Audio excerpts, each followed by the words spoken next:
The story of the Gauls begins not with their famous confrontations with Rome, but in the mist-shrouded valleys and forested hills of Central Europe during the Late Bronze Age. Around 1200 BCE, a cultural transformation was taking root across the region that would eventually give birth to one of Europe's most influential civilizations. The Proto-Celtic peoples, who inhabited the areas of modern-day Austria, southern Germany, and eastern France, were undergoing profound changes that would reshape the continent's demographic and cultural landscape for centuries to come. The Hallstatt period, named after the Austrian lakeside village where archaeologists first identified this distinctive culture, represents the crucial formative phase of Celtic civilization. Beginning around 800 BCE, the Hallstatt culture emerged from earlier Bronze Age traditions, marking the transition into the Iron Age across much of Central Europe. This period witnessed the development of sophisticated metallurgical techniques, complex social hierarchies, and extensive trade networks that would become hallmarks of Celtic society. Archaeological excavations at Hallstatt itself have revealed extraordinary evidence of this early Celtic prosperity.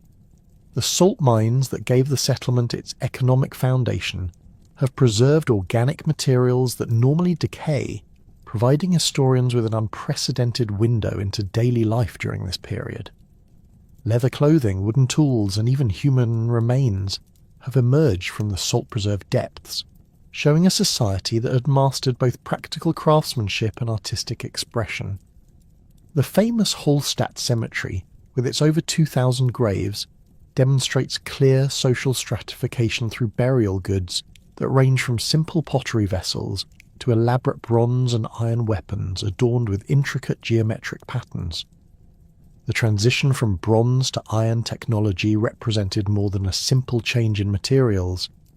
Iron ore was far more abundant than the copper and tin required for bronze production, democratizing access to metal tools and weapons. This technological shift enabled population growth and territorial expansion, as communities could now equip larger numbers of warriors and clear more land for agriculture using superior iron implements. The Hallstatt smiths developed sophisticated techniques for working iron, creating weapons that were both functional and aesthetically striking.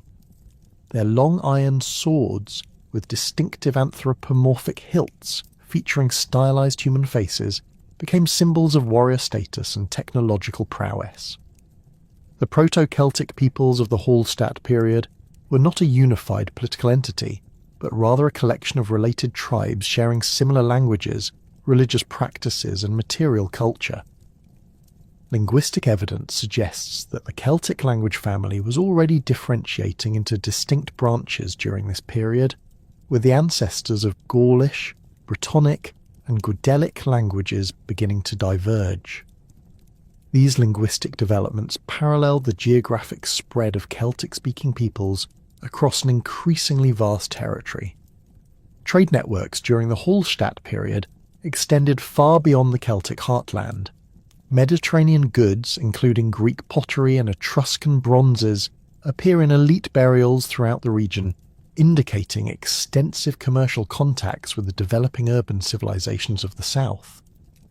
The famous Vix burial in Burgundy, dating to around 500 BCE, contained a massive bronze crater of Greek manufacture, demonstrating the wealth and international connections of Celtic elites. This trade was not merely passive importation. Celtic craftsmen adapted foreign techniques and styles to their own aesthetic traditions, creating hybrid forms that would influence European art for centuries.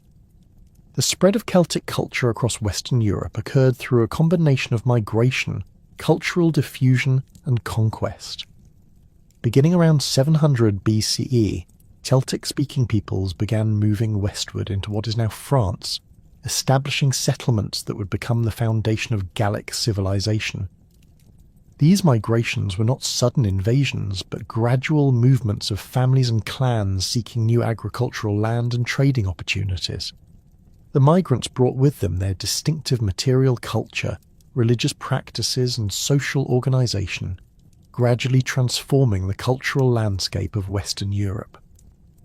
The establishment of Latene culture around 450 BCE marked a new phase in Celtic development. Named after the Swiss lakeside site where distinctive artefacts were first discovered, Latene culture represented a flowering of Celtic artistic achievement and technological innovation. The Latene style, characterized by flowing curvilinear designs, stylized animal motifs, and complex interlacing patterns, emerged from the geometric traditions of Hallstatt art, but achieved new levels of sophistication and expressiveness. Latene metalworkers developed techniques that surpassed their Hallstatt predecessors in both technical skill and artistic vision. Their bronze work featured intricate repousse decorations, while their iron weapons combined deadly efficiency with stunning beauty. The famous Battersea shield, though dating to the later Latene period, exemplifies the artistic heights achieved by Celtic craftsmen. Its bronze surface bears elaborate spiral patterns and stylized faces that seem to shift and change as light plays across the metal surface.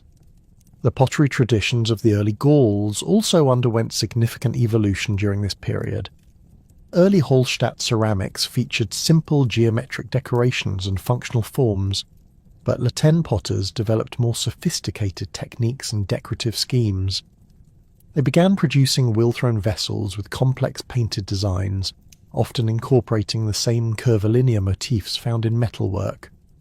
The pottery from sites like Manching in Bavaria shows clear evidence of specialized production, with certain workshops focusing on particular vessel types or decorative styles. Settlement patterns during the early Celtic period reveal a society in transition from scattered farmsteads to more complex urban centres. The Hallstatt period saw the emergence of hill forts, fortified settlements positioned on elevated terrain for defensive advantage.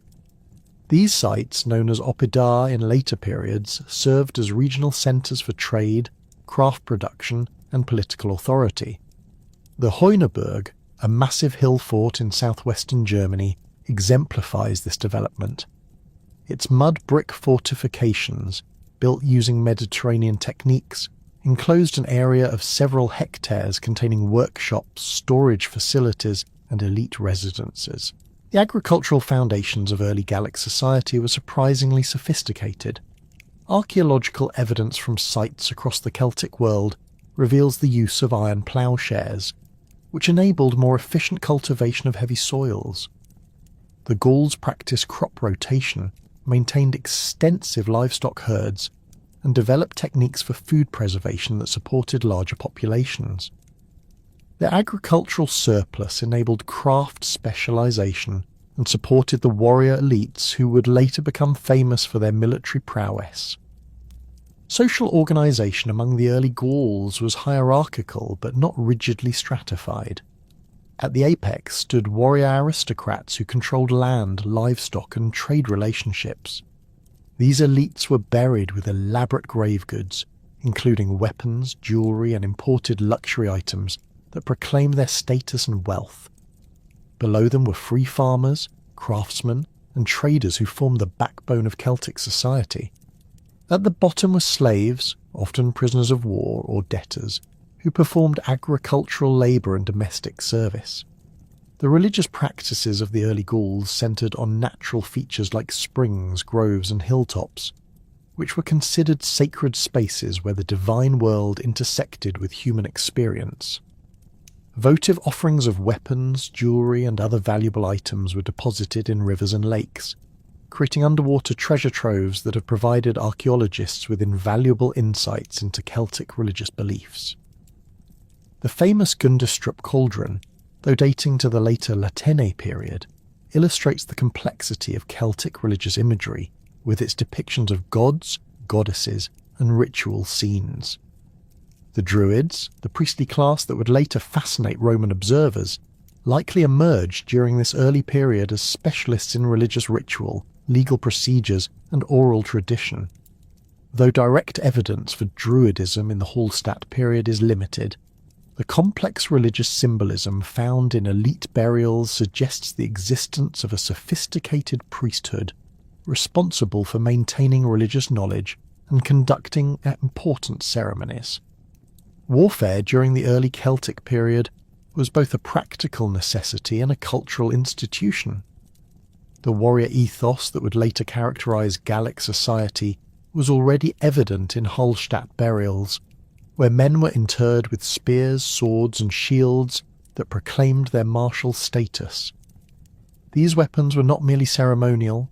Analysis of skeletal remains reveals evidence of violent deaths and healed battle wounds that testify to the reality of intertribal conflict.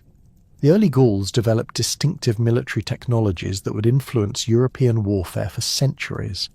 Their long iron swords, designed for slashing rather than thrusting, required new fighting techniques and tactical formations. Celtic shields, typically oval or rectangular and constructed of wood covered with leather and metal fittings, provided protection while allowing for aggressive offensive action. The famous carnix, a bronze war trumpet shaped like a boar's head, produced haunting sounds that could be heard over the din of battle, coordinating attacks and demoralizing enemies. By 500 BCE, the Celtic peoples of Gaul had developed a complex society that would endure for centuries until the Roman conquest. This mature Gallic civilization represented the culmination of centuries of cultural evolution, technological advancement, and social organization that had begun during the Hallstatt period. The tribal societies that emerged across the territories of modern France, Belgium, and parts of Germany, Switzerland, and northern Italy displayed remarkable sophistication in their political structures, economic systems, and cultural achievements. The social hierarchy of Gallic society was built upon three distinct classes that Caesar would later describe in his commentaries, though his Roman perspective sometimes obscured the nuances of Celtic social organisation. At the apex stood the Druids, a priestly class that wielded enormous influence across tribal boundaries. Unlike the warrior aristocrats who dominated through military might and landed wealth, the Druids derived their authority from their monopoly over religious knowledge, legal expertise, and educational functions. These learned men spent decades memorizing vast oral traditions that encompassed everything from genealogies and historical accounts to legal precedents and astronomical observations. The Druids maintained their exclusive position through rigorous training that could last 20 years or more. Candidates for the priesthood travelled to specialised schools, often located on islands or in remote forest sanctuaries, where they learned the complex body of knowledge that defined Celtic intellectual life. The Druidic curriculum included not only religious rituals and mythological narratives, but also practical subjects like medicine, astronomy, and jurisprudence. This comprehensive education made Druids indispensable to Gallic society, as they served as judges in legal disputes, advisors to kings, and keepers of tribal memory. The Druids' authority transcended individual tribes, creating a pan-Gallic network of shared knowledge and cultural practices. Annual assemblies held at sacred sites like the Grove of the Carnuts brought together Druids from across Gaul to discuss matters of common concern, settle intertribal disputes, and maintain the consistency of religious and legal traditions. These gatherings reinforced the cultural unity that bound the otherwise politically fragmented Gallic tribes together. Below the Druids in social status, but often rivaling them in practical power, were the Equites, the warrior aristocracy that dominated Gallic political and military life. These men controlled vast estates worked by dependent farmers and slaves, maintained private armies of sworn followers, and competed fiercely for honour and influence within their tribes. The Equites were not merely landowners, but active military leaders who led their followers in both defensive campaigns and aggressive raids against neighbouring tribes. The warrior culture of the Equites emphasised personal valour, loyalty to one's lord, and the pursuit of glory through martial achievement. Young nobles sought to distinguish themselves through acts of courage in battle, cattle raids, and single combat that demonstrated their worthiness to inherit positions of leadership. This competitive ethos drove much of the intertribal warfare that characterized Gallic society, as ambitious warriors sought opportunities to prove their mettle and expand their influence. The relationship between lords and their followers was formalized through elaborate oath-taking ceremonies that created bonds of mutual obligation. A warrior who swore fealty to a noble lord received protection, support in legal matters, and a share of plunder from successful raids. In return, he pledged absolute loyalty, including the willingness to die defending his lord's honour.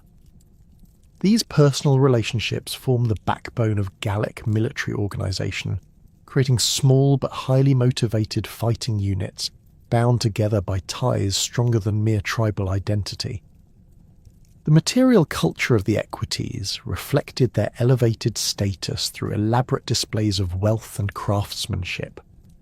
Their weapons were works of art as much as instruments of war, featuring intricate decorations in gold, silver and bronze that proclaimed their owner's status and achievements. The famous Agri helmet, discovered in western France, exemplifies this tradition with its bronze skull cap covered in gold leaf and decorated with coral inlays and intricate repousse work depicting stylized faces and geometric patterns. The third class in Gallic society comprised the plebs, the common people who formed the majority of the population. This group included free farmers who owned small plots of land, craftsmen who specialised in particular trades, and merchants who facilitated trade between tribes and regions. Though lacking the political influence of the Druids or the military power of the Equites, the plebs were not powerless. They could participate in tribal assemblies, bear arms in defence of their communities, and accumulate wealth through successful farming or craftsmanship. The free farmers among the plebs practiced sophisticated agricultural techniques that supported Gaul's growing population. They cultivated a variety of crops including wheat, barley, oats and legumes, using iron ploughshares that enabled them to work heavy clay soils previously unsuitable for agriculture. Their farming methods included crop rotation, selective breeding of livestock, and the construction of elaborate field systems that maximised productivity while preventing soil exhaustion.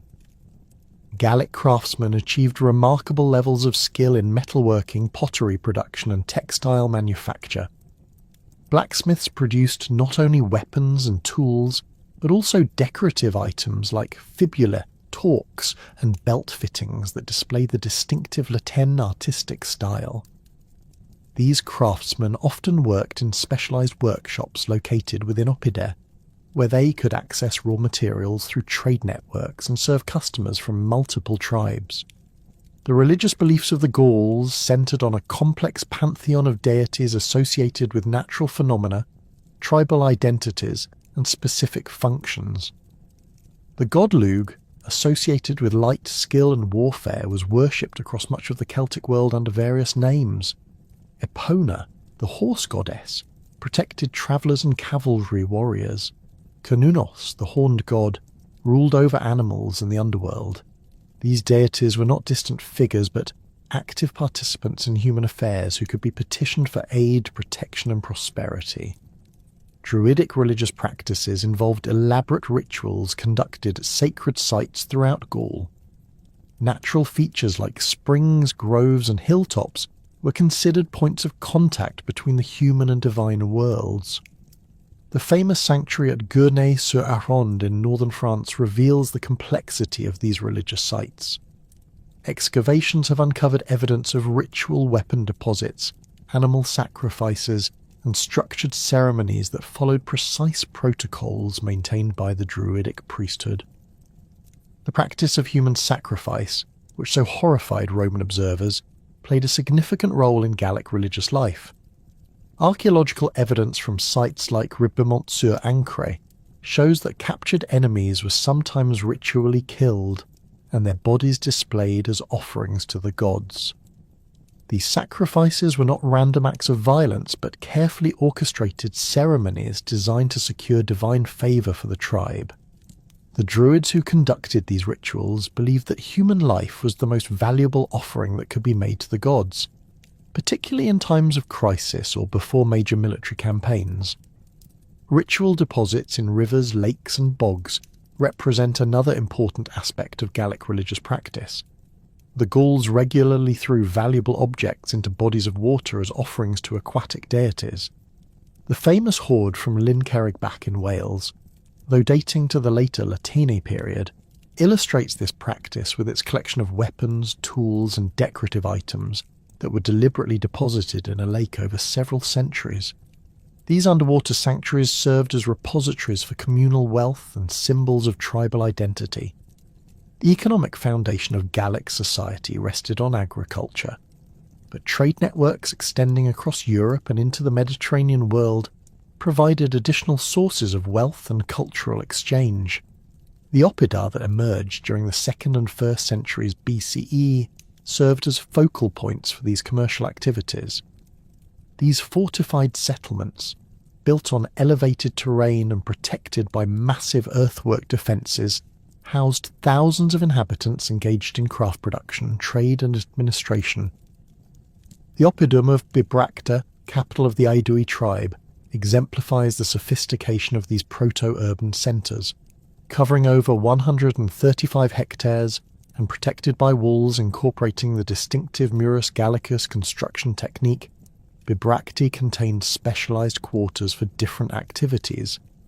Metalworking areas produced weapons, tools and decorative objects, using raw materials imported from across Europe. Pottery workshops created vessels for both local use and export to neighbouring tribes. Merchant quarters housed traders who facilitated commerce between Gaul and the Mediterranean world. The Murus Gallicus fortification technique represented a distinctly Gallic innovation in military architecture. These walls combined stone facing with internal timber frameworks and iron nails, creating defensive barriers that were both flexible and strong. The timber elements absorbed the impact of siege engines, while the stone facing provided protection against fire and scaling attempts. This construction method required sophisticated engineering knowledge and substantial resources, demonstrating the organisational capabilities of Gallic society. Trade relationships connected Gallic communities to networks that extended from Britain to the Black Sea. Amber from the Baltic reached Gallic craftsmen who incorporated it into jewellery and decorative objects. Mediterranean wine arrived in distinctive amphorae that were later recycled for storage and transport. British tin combined with continental copper to produce bronze alloys used in both utilitarian and ceremonial objects. These trade networks were maintained by professional merchants who travelled established routes protected by agreements between tribes. The development of coinage in Gaul during the 3rd and 2nd centuries BCE revolutionised commercial transactions and provided new opportunities for artistic expression. Early Gallic coins were inspired by Greek and Roman prototypes, but quickly evolved distinctive characteristics that reflected local artistic traditions and political structures. The gold status of the Parisii tribe featured stylized horses and geometric patterns that demonstrated the adaptation of Mediterranean monetary concepts to Celtic aesthetic preferences. Gallic coinages served multiple functions beyond simple commercial exchange. They proclaimed the authority of tribal leaders, commemorated military victories, and displayed religious symbols that reinforced cultural identity. The complex iconography found on these coins provides valuable insights into Gallic mythology, political organisation, and artistic achievements. The famous rainbow cups of southern Germany, with their distinctive bowl shape and abstract designs, represent a uniquely Celtic approach to monetary art that had no parallel in the classical world. The artistic achievements of Iron Age Gaul reached their zenith in the metalwork produced by master craftsmen working in bronze, iron, gold and silver. The Latin style that emerged during this period combined influences from classical Mediterranean art with indigenous Celtic traditions to create a distinctive aesthetic that emphasised flowing lines, stylised natural forms and complex symbolic meanings. This artistic tradition was not merely decorative, but carried deep cultural significance that reinforced social hierarchies and religious beliefs. The famous Gundestrup cauldron, though discovered in Denmark, represents the pinnacle of Gallic artistic achievement. This massive silver vessel, decorated with repousse panels depicting gods, goddesses, and ritual scenes, required extraordinary technical skill and artistic vision. The cauldron's imagery includes references to druidic practices, Celtic mythology, and social customs that provide invaluable insights into Gallic religious beliefs and cultural practices. Monumental architecture in Iron Age Gaul extended beyond the practical requirements of fortification to include structures designed for religious and ceremonial purposes. The rectangular enclosures known as Vierreckschanzen, found primarily in southern Germany and eastern France, served as ritual centres where druids conducted ceremonies and maintained sacred fires. These sites, typically measuring between 80 and 100 metres on each side, were surrounded by earthwork boundaries that separated sacred space from the profane world. The timber architecture within Oppida demonstrated sophisticated construction techniques that maximised both functionality and symbolic meaning. Large halls served as meeting places for tribal assemblies and venues for the feasts that reinforced social bonds between warriors and their lords. These structures, built using post and beam construction with elaborate decorative elements, could accommodate hundreds of people and featured raised platforms for speakers and honoured guests. The artistic traditions of the Gauls extended to personal ornamentation that proclaimed social status and cultural identity. Torques, the distinctive neck rings that became symbols of Celtic identity, were crafted from gold, silver and bronze using techniques that required years of training to master. The Great Torque from Snettisham, though found in Britain, exemplifies the sophistication of Celtic metalworking with its twisted gold wires and elaborate terminals featuring stylized faces and geometric patterns. The sophisticated material culture and religious practices that characterized Iron Age Gaul were matched by equally complex political structures that governed tribal relationships and territorial control across the region. By 400 BCE, the fragmented landscape of small chieftains and local strongmen had evolved into a system of major tribal confederations that wielded influence over vast territories and commanded the loyalty of hundreds of thousands of warriors and farmers. These political entities represented the culmination of centuries of social development, military innovation, and diplomatic manoeuvring that transformed Gaul from a collection of isolated settlements into a network of interconnected political powers capable of challenging even Rome's expanding influence. The Helvetii occupied the mountainous regions of what is now Switzerland and adjacent areas of eastern France, controlling the crucial alpine passes that connected the Mediterranean world with the northern European plains. Their territory encompassed approximately 12,000 square kilometres of diverse terrain, from the shores of Lake Geneva to the Rhine Valley, providing them with both natural defensive barriers and strategic control over major trade routes. The Helvetii had developed a sophisticated understanding of mountain warfare, utilising their knowledge of local terrain to conduct devastating raids against lowland neighbours, while retreating to virtually impregnable strongholds when faced with superior forces. Archaeological evidence from Helvetii settlements reveals a society that had mastered the challenges of alpine agriculture through innovative terracing techniques and seasonal migration patterns that maximised the productivity of limited arable land. Their oppida, built on elevated plateaus and protected by steep escarpments, served as centres for metalworking industries that produced high-quality weapons and tools using iron ore extracted from local deposits. The Helvetii maintained extensive herds of cattle that provided not only sustenance, but also served as a form of mobile wealth that could be driven to safety during times of conflict. The political organisation of the Helvetii centred on a confederation of 4 major sub-tribes, each controlling specific valleys and mountain passes under the leadership of hereditary nobles who traced their authority to ancient bloodlines and proven military success. These leaders met in regular assemblies held at sacred sites where druids conducted rituals designed to ensure divine approval for major decisions. The Confederation's military strength derived from their ability to mobilize approximately 90,000 warriors, including both heavily armed infantry and swift cavalry units trained in mountain warfare tactics. To the east of the Helvetii, the Sequani controlled the fertile valleys of the Jura Mountains and the upper reaches of the Rhine, occupying a territory that served as a buffer between Germanic tribes and the Celtic heartland. Their domain encompassed roughly 8,000 square kilometres of rich agricultural land interspersed with dense forests that provided both timber resources and defensive advantages.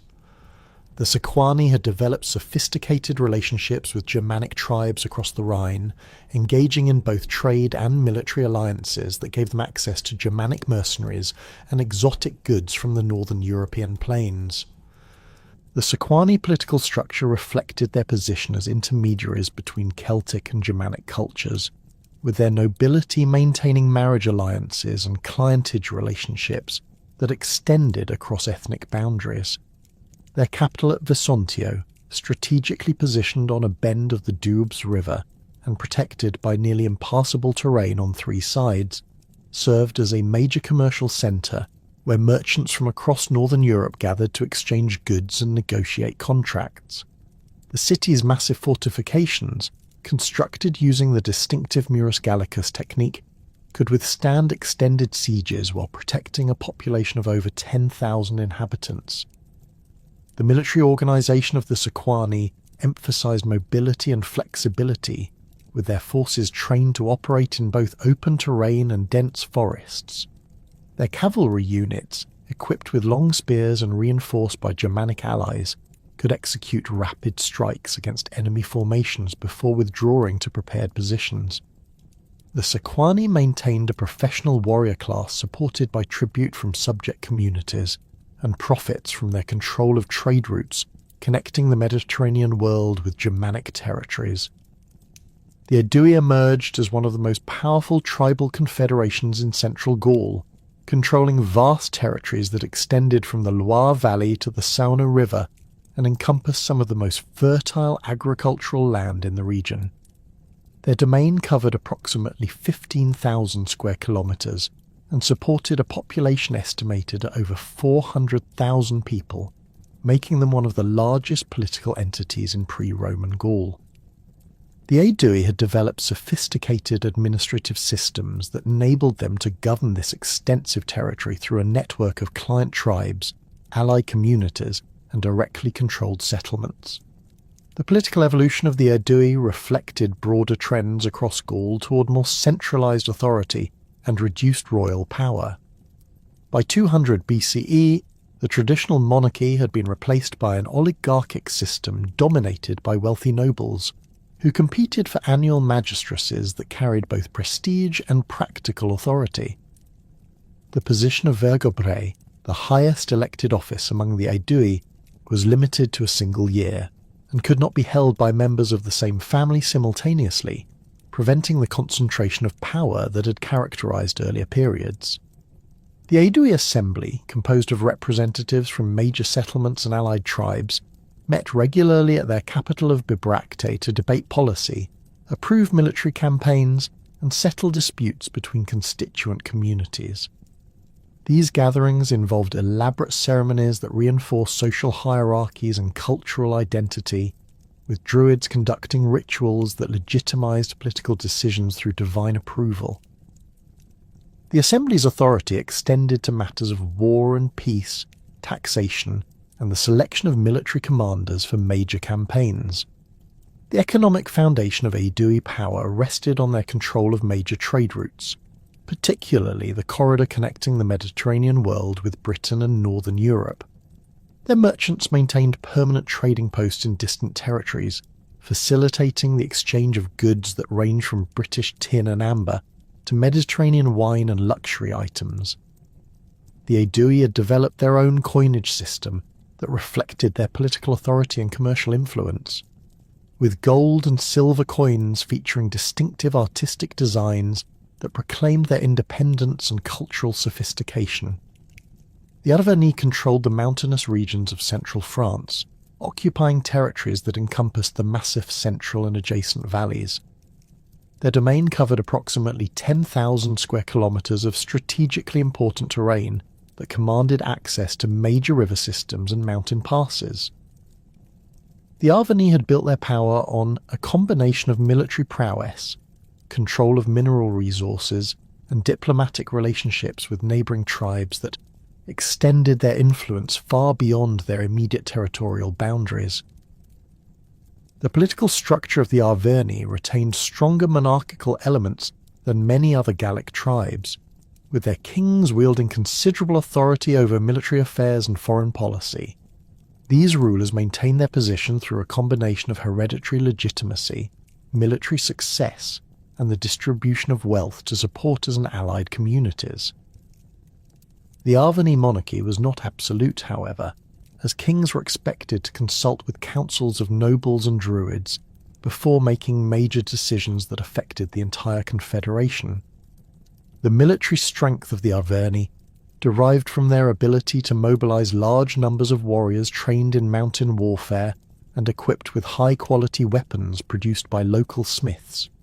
Their cavalry units, mounted on horses bred in the upland pastures of the massive central, were particularly effective in the broken terrain that characterized their homeland. The Arverni maintained extensive networks of hill forts and signal stations that enabled rapid communication across their territory and provided secure bases for military operations. The Belgae represented a distinct cultural and political entity that occupied the northern regions of Gaul, controlling territories that extended from the Seine Valley to the Rhine and encompassed parts of what is now Belgium, northern France, and the southern Netherlands. Their confederation included numerous sub-tribes that shared common cultural traditions and political structures, while maintaining distinct identities and territorial boundaries.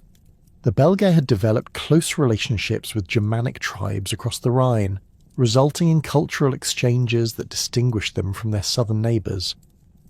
The political organisation of the Belgae reflected their position as a frontier society constantly threatened by Germanic expansion and internal conflicts. Their tribal leaders maintained larger standing armies than most other Gallic confederations, with professional warriors who served as both soldiers and administrators in the territories under their control. The Belgae had developed sophisticated fortification techniques that combined Celtic architectural traditions with innovations learned from Germanic neighbours, creating defensive systems capable of withstanding both siege warfare and rapid assault. The territorial distributions of these major tribal groups were not static but shifted constantly through conquest, migration, and diplomatic agreements. The Helvetii periodically expanded their control over adjacent alpine valleys through military campaigns that displaced smaller tribes or forced them into tributary relationships. The Sequani engaged in ongoing conflicts with Germanic tribes that resulted in territorial exchanges and population movements that altered the ethnic composition of border regions. The evolution of political structures within individual tribes reflected broader social and economic changes that transformed Gallic society during this period. The traditional authority of kings, based on military leadership and divine legitimacy, gradually gave way to more complex systems that distributed power among competing noble families and professional administrators. This transition was not uniform across all tribes, with some maintaining strong monarchical traditions, while others developed republican institutions that limited royal authority. The emergence of magistrates as alternatives to royal authority represented a significant development in Gallic political organisation. These elected officials, chosen for limited terms and specific responsibilities, provided administrative continuity while preventing the concentration of power that had characterised earlier periods. The Vergobrae among the Aedui, the Ambiorics among certain Belgian tribes, and similar positions in other confederations created professional administrative classes that could manage the complex affairs of large territorial entities. Tribal assemblies evolved from informal gatherings of warriors and nobles into sophisticated legislative bodies capable of debating complex policy issues and making binding decisions that affected entire confederations.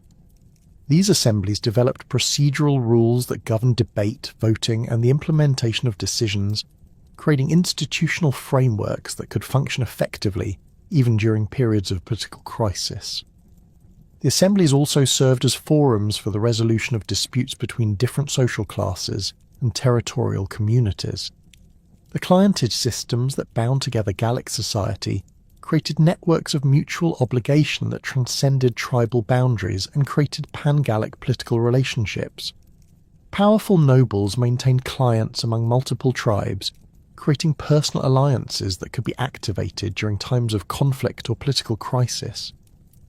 These relationships were formalized through elaborate ceremonies that involved oath-taking, gift exchange, and the establishment of specific obligations that bound both parties to mutual support. The role of Druids in political affairs extended beyond their religious functions to include diplomatic activities that facilitated negotiations between hostile tribes and the maintenance of legal traditions that governed intertribal relationships. Druidic schools served as neutral meeting places where representatives of different tribes could negotiate agreements without fear of treachery or violence. The Druids' knowledge of legal precedents and their reputation for impartiality made them valuable mediators in complex disputes that threatened to escalate into warfare. The emergence of powerful confederations during this period represented the culmination of centuries of political evolution that had transformed small tribal groups into sophisticated political entities capable of governing large territories and diverse populations. These confederations developed diplomatic protocols that enabled them to negotiate treaties, form military alliances, and coordinate responses to external threats. The balance of power that emerged between major tribal groups created a complex political landscape that would persist until the Roman conquest fundamentally altered the structure of Gallic society. The sophisticated political confederations that had emerged across Gaul by 200 BCE would soon face their greatest challenge in the form of an expanding Mediterranean power whose military efficiency and administrative capabilities would ultimately transform the Celtic world forever. The initial contacts between Rome and the Gallic tribes occurred not through deliberate imperial expansion, but through a series of defensive responses to Celtic migrations and raids that threatened Roman territories in northern Italy. These early encounters established patterns of conflict and cooperation that would define Romano-Gallic relationships for the next 2 centuries. The first significant Roman encounter with Gallic military power occurred in 390 BCE, when a confederation of Senones warriors, led by the chieftain Brennus, descended from the Po Valley into central Italy following a dispute with the Etruscan city of Clusium. The Gallic force, estimated at approximately 30,000 warriors, represented a typical Celtic migration that combined population movement with military opportunism.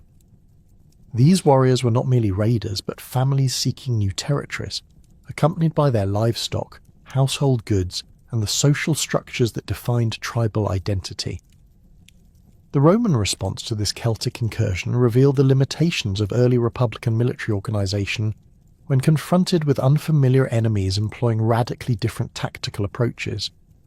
The Roman army that marched north to confront the Gauls consisted of approximately 15,000 legionaries organised in the traditional manipular formation that had proven effective against Italian enemies. However, the Romans had no experience fighting Celtic warriors whose combat methods emphasised individual prowess, psychological intimidation, and the devastating impact of massed cavalry charges. The Battle of the Allia, fought on July 18th, 390 BCE, demonstrated the tactical advantages that Celtic warriors possessed over conventional Mediterranean armies.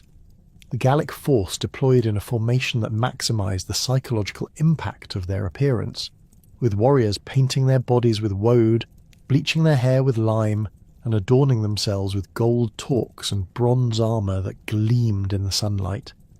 The famous Carnax war trumpets produced haunting sounds that echoed across the battlefield, creating an atmosphere of supernatural terror that unnerved the Roman soldiers.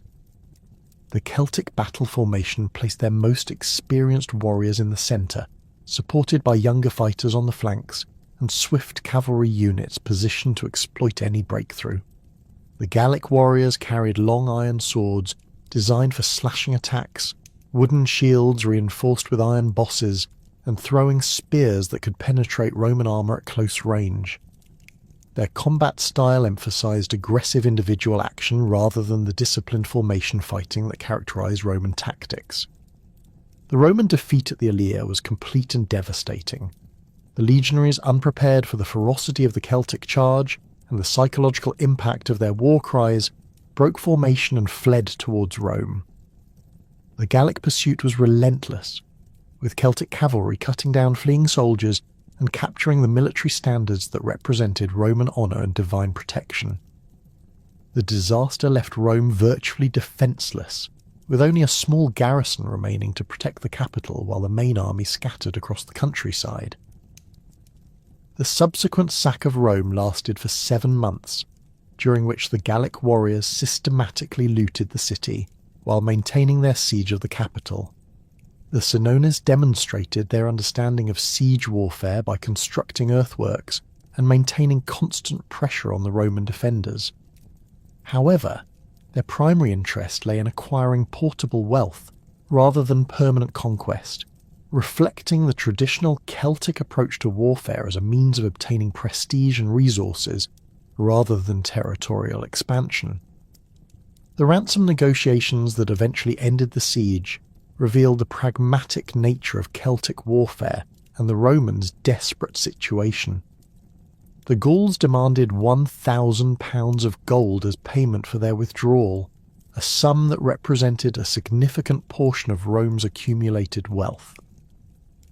The famous incident involving the Gallic leader adding his sword to the scales while declaring "Vae victis" became a defining moment in Roman historical memory, symbolising the humiliation that motivated centuries of subsequent expansion and military reform.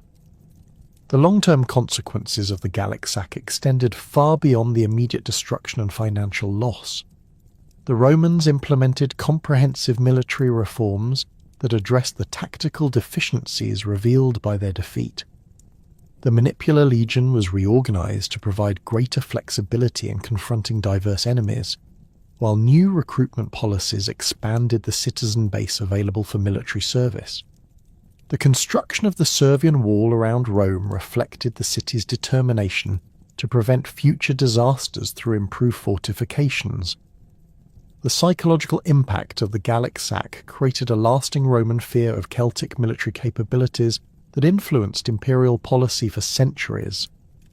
Roman historians consistently portrayed the Gauls as formidable enemies whose courage and ferocity posed existential threats to Roman civilization.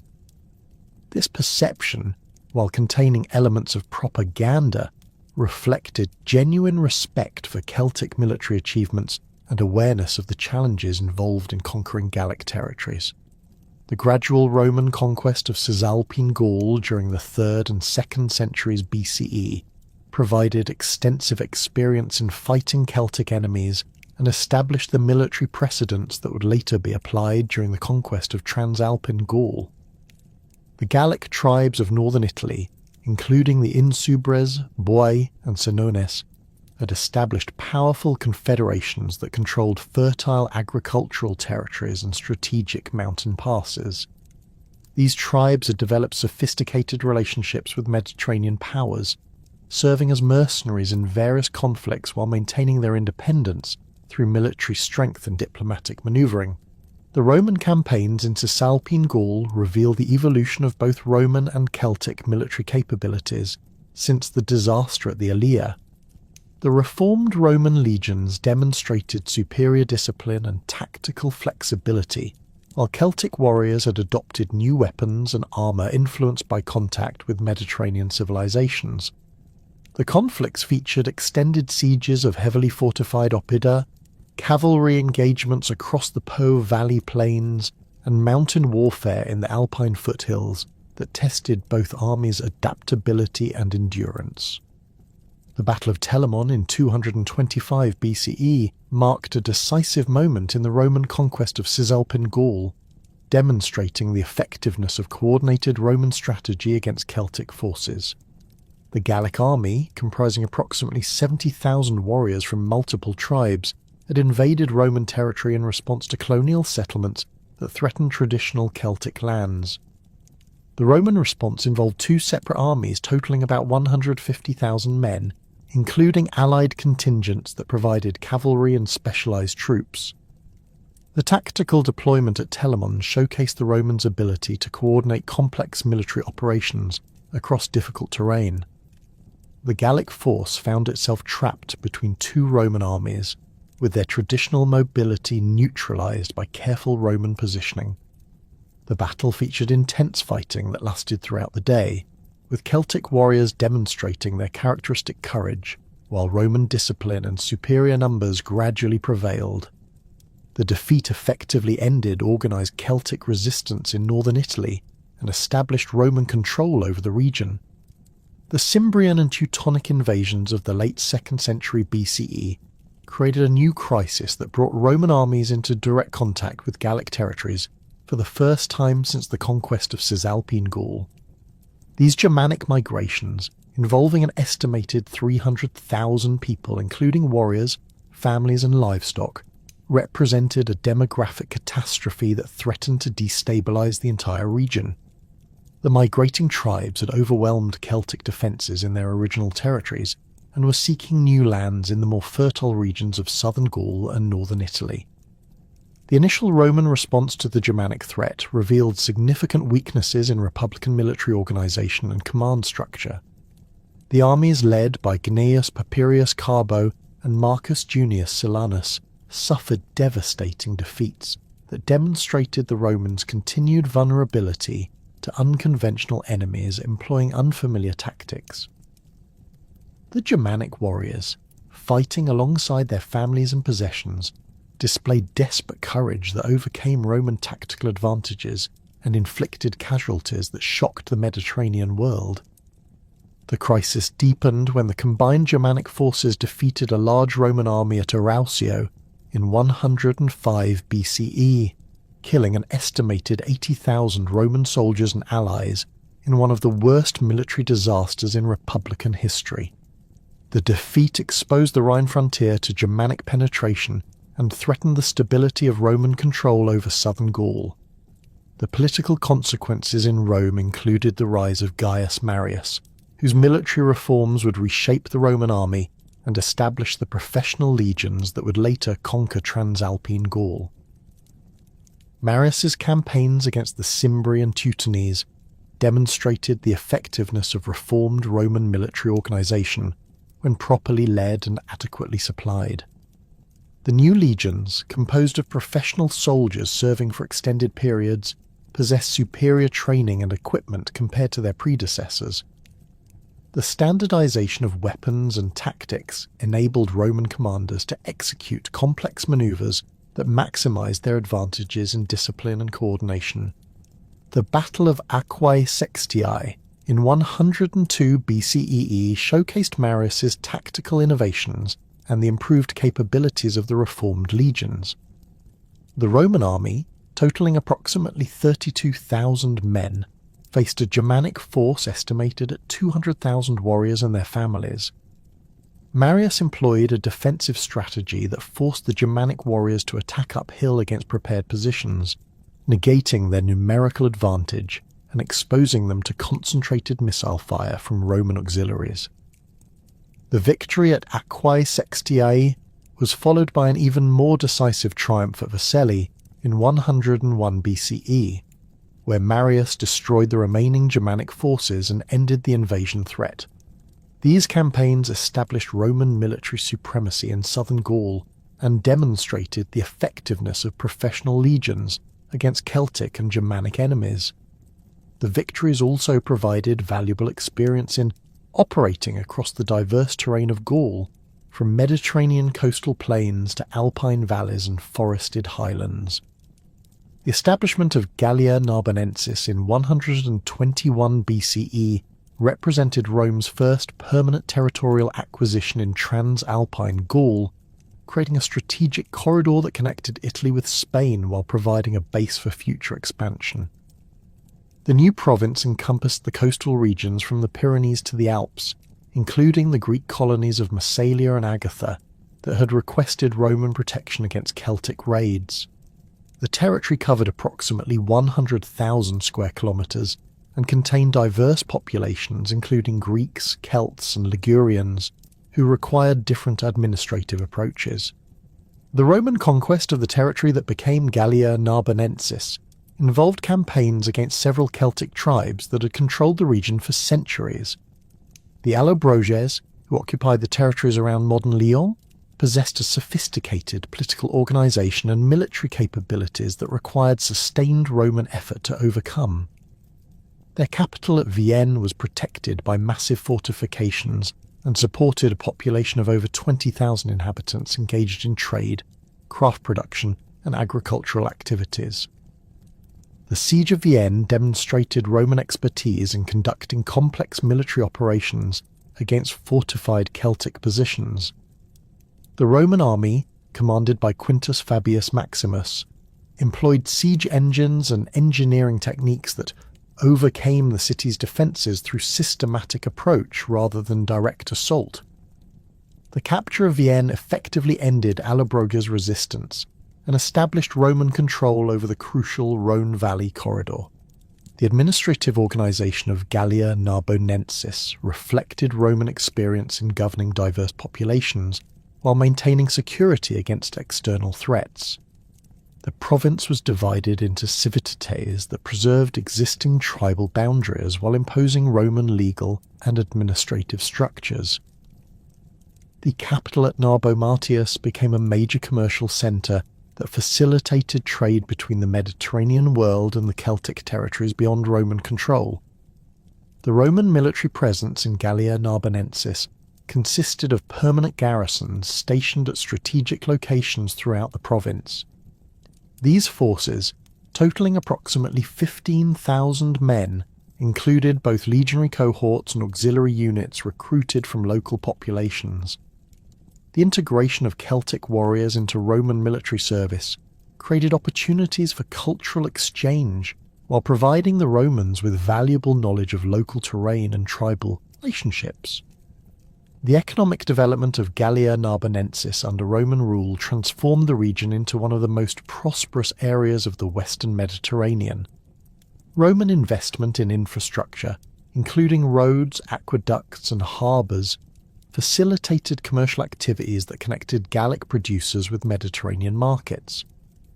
The province became a major source of agricultural products, manufactured goods and raw materials that supported Roman expansion throughout the region. The cultural impact of Roman rule in Gallia Narbonensis created the first sustained contact between Celtic and Roman civilizations on a territorial basis. The process of Romanization involved the gradual adoption of Roman customs, language and legal practices by Celtic populations, while Roman settlers adapted to local conditions and incorporated Celtic elements into their own culture. This cultural synthesis would provide the foundation for the later integration of all Gaul into the Roman Empire. The growing tensions between pro-Roman and anti-Roman factions among the Gallic tribes reflected the complex political dynamics created by Roman expansion into Celtic territories. The establishment of Gallia Narbonensis created new opportunities for Gallic leaders who could benefit from Roman connections, while simultaneously threatening traditional power structures and cultural practices. These divisions would play a crucial role in the events that led to Caesar's conquest of Gaul. The Aedui emerged as the most prominent pro-Roman faction among the major Gallic tribes, establishing formal alliance relationships that provided them with Roman support against their traditional enemies. The foedus between Rome and the Aedui granted the tribe the status of friends and allies of the Roman people, creating obligations for mutual military assistance and commercial cooperation. This relationship provided the Aedui with significant advantages in their conflicts with neighbouring tribes, while giving Rome valuable allies in the heart of Gaul. The anti-Roman factions, led by tribes such as the Arverni and various Belgian confederations, viewed Roman expansion as an existential threat to Celtic independence and cultural identity. These groups maintained traditional political structures and religious practices while seeking to coordinate resistance against further Roman penetration.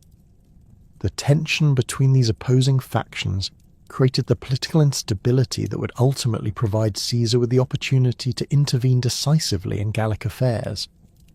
The delicate balance of power that had emerged between pro-Roman and anti-Roman factions among the Gallic tribes reached a critical breaking point in the spring of 58 BCE, when the Helvetii Confederation announced their intention to abandon their Alpine territories and migrate westward through Gaul to the Atlantic coast.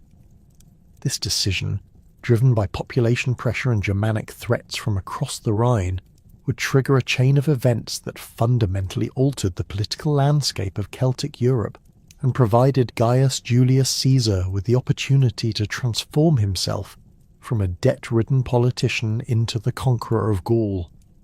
The Helvetii migration represented far more than a simple population movement. Archaeological evidence from their abandoned settlements reveals a systematic dismantling of their entire civilization, with storage facilities emptied, defensive works demolished, and agricultural tools destroyed to prevent any possibility of return. The Confederation had spent 3 years preparing for this massive undertaking, accumulating provisions for the journey and negotiating passage agreements with tribes along their intended route. Their census, conducted according to Celtic custom and later captured by Roman forces, recorded 368,000 individuals, including 92,000 warriors capable of bearing arms. The logistical challenges of moving such a vast population across hundreds of kilometres of contested territory required unprecedented organisational capabilities. The Helvetii had constructed thousands of wagons to transport their elderly, children, and essential supplies, creating a moving city that stretched for dozens of kilometres along mountain paths and river valleys. Their livestock herds, numbering in the tens of thousands, provided both sustenance and portable wealth that could be traded for passage rights or military support from neighbouring tribes.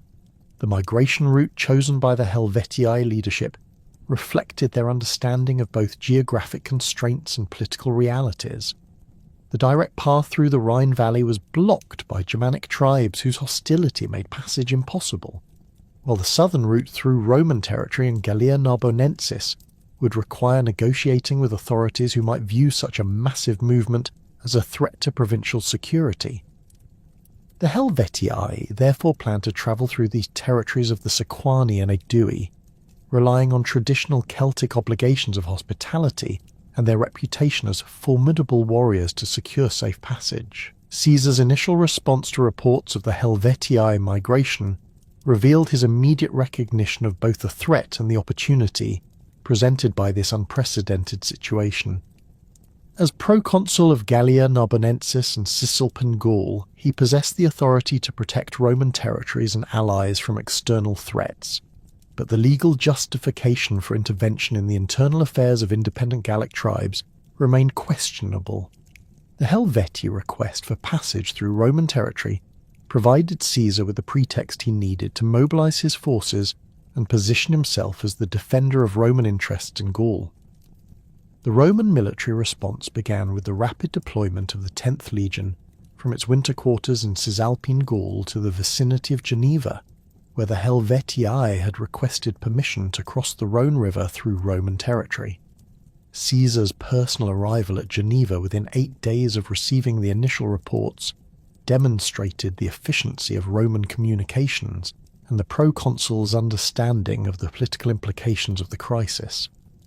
The single legion available for immediate deployment numbered approximately 4,800 men, insufficient to confront the entire Helvetii Confederation, but adequate to control the strategic crossing points along the Rhone. The fortifications constructed by Roman engineers along the Rhone represented a masterpiece of military engineering that showcased the technical capabilities that gave Roman armies decisive advantages over their Celtic opponents. The defensive line extended for 19 Roman miles along the river's eastern bank, featuring a continuous rampart topped with wooden palisades and protected by a deep ditch filled with sharpened stakes. The construction required the labour of thousands of soldiers working in coordinated shifts, with specialised units responsible for different aspects of the fortification process. The Helvetii response to the Roman fortifications revealed both the strengths and limitations of Celtic military organisation. Their initial diplomatic approach, conducted through traditional Celtic protocols involving the exchange of hostages and formal negotiations, demonstrated their preference for avoiding unnecessary conflict while maintaining their dignity as a proud warrior people. The Helvetii ambassadors, led by nobles whose gold talks and elaborate weapons proclaimed their high status, presented their case with the eloquence and legal knowledge that characterised Celtic political discourse. The rejection of Helvetii requests for passage through Roman territory forced the Confederation to pursue alternative routes that brought them into conflict with Rome's Gallic allies. The Sequani, pressured by Helvetii threats and promises of compensation, agreed to permit passage through their territory despite their treaty obligations to Rome. This decision reflected the complex loyalties that characterised Gallic politics, where tribal interests often conflicted with broader strategic considerations and formal alliance commitments. The movement of the Helvetii through Sequani territory created a humanitarian and military crisis that threatened to destabilise the entire region. The massive migration consumed local food supplies, disrupted agricultural activities, and created tensions between the migrants and settled populations. Helvetii warriors, accustomed to taking what they needed through force, clashed with Sequani farmers and herders who attempted to protect their property and livestock from appropriation. Caesar's decision to intervene against the Helvetii, despite their movement through non-Roman territory, marked a crucial escalation in Roman involvement in Gallic affairs. The proconsul justified his action through appeals to Rome's obligations to protect allied tribes and prevent threats to provincial security, but the legal foundation for such intervention remained tenuous. The mobilization of additional legions from Cisalpine Gaul and the recruitment of auxiliary forces from Gallic allies transformed a defensive response into an offensive campaign aimed at destroying Helvetii military capability. The Roman army that assembled to confront the Helvetii represented the culmination of Marian military reforms and decades of experience in Celtic warfare. The force eventually numbered 6 legions totaling approximately 28,000 heavy infantry, supported by cavalry units and auxiliary troops that brought the total strength to over 40,000 men. The legions were equipped with standardized weapons and armor that reflected Roman industrial capabilities, including the gladius short sword optimized for close combat, the pilum javelin designed to penetrate Celtic shields, and the scutum rectangular shield that provided superior protection in formation fighting. The cavalry component of Caesar's army included both Roman citizens and allied troops recruited from Gallic tribes with established reputations for horsemanship. The Aedui provided the largest contingent, with approximately 4,000 mounted warriors whose knowledge of local terrain and tribal customs proved invaluable during the campaign. These allied cavalry units were equipped with traditional Celtic weapons, including long swords and spears, but they adopted Roman tactical formations and command structures that enhanced their effectiveness in coordinated operations. The Battle of Bibracte, fought in June 58 BCE, demonstrated the tactical advantages that disciplined Roman formations possessed over traditional Celtic warfare methods. The engagement began when Helvetii forces, frustrated by Roman pursuit and confident in their numerical superiority, chose to confront the legions on a hillside near the Aedui capital. The battlefield terrain favoured the defenders, with steep slopes that channeled attacking forces into narrow corridors where Roman discipline and superior equipment could neutralize Celtic numerical advantages. The initial phase of the battle featured a massive Helvetii assault that tested Roman defensive capabilities to their limits. Approximately 60,000 Celtic warriors advanced up the hillside in a formation that placed their most experienced fighters in the front ranks, supported by younger warriors whose enthusiasm compensated for their lack of combat experience. The Helvetii battle line extended for nearly 2 kilometres, creating a spectacle of bronze and iron that gleamed in the afternoon sunlight, while Carnick's trumpets produced the haunting sounds that had terrorised Roman armies for centuries. The Roman defensive formation demonstrated the tactical innovations that had evolved from centuries of experience fighting Celtic enemies. The legions deployed in the traditional triplex aces formation, with Hastati in the front line, Principes in the second, and Triarii veterans held in reserve. Each line was separated by sufficient space to allow tactical flexibility while maintaining mutual support, creating a defensive system that could absorb the shock of Celtic charges while preserving the capacity for counterattack. The effectiveness of Roman missile weapons became apparent as the Helvetii assault approached the Roman positions. The legionaries launched coordinated volleys of pila that struck the Celtic formation at ranges where the heavy javelins could penetrate both shields and armour. The pilum's distinctive design, featuring a long iron shank that bent upon impact, rendered Celtic shields useless while creating gaps in their formation that Roman infantry could exploit. The psychological impact of these missile attacks, combined with the physical casualties they inflicted, disrupted the coordination essential to Celtic tactical success. The close combat phase of the battle revealed the advantages of Roman training and equipment in individual combat situations. The legionaries, protected by their large rectangular shields and trained to fight in coordinated pairs, could maintain formation integrity while engaging Celtic warriors whose fighting style emphasized individual prowess over collective action. The Roman gladius, designed for thrusting attacks that could penetrate between the joints of Celtic armour, proved superior to the long slashing swords favoured by Gallic warriors in the confined space of melee combat. The turning point of the battle came when Caesar committed his reserves in a flanking manoeuvre that exploited weaknesses in the Helvetii formation.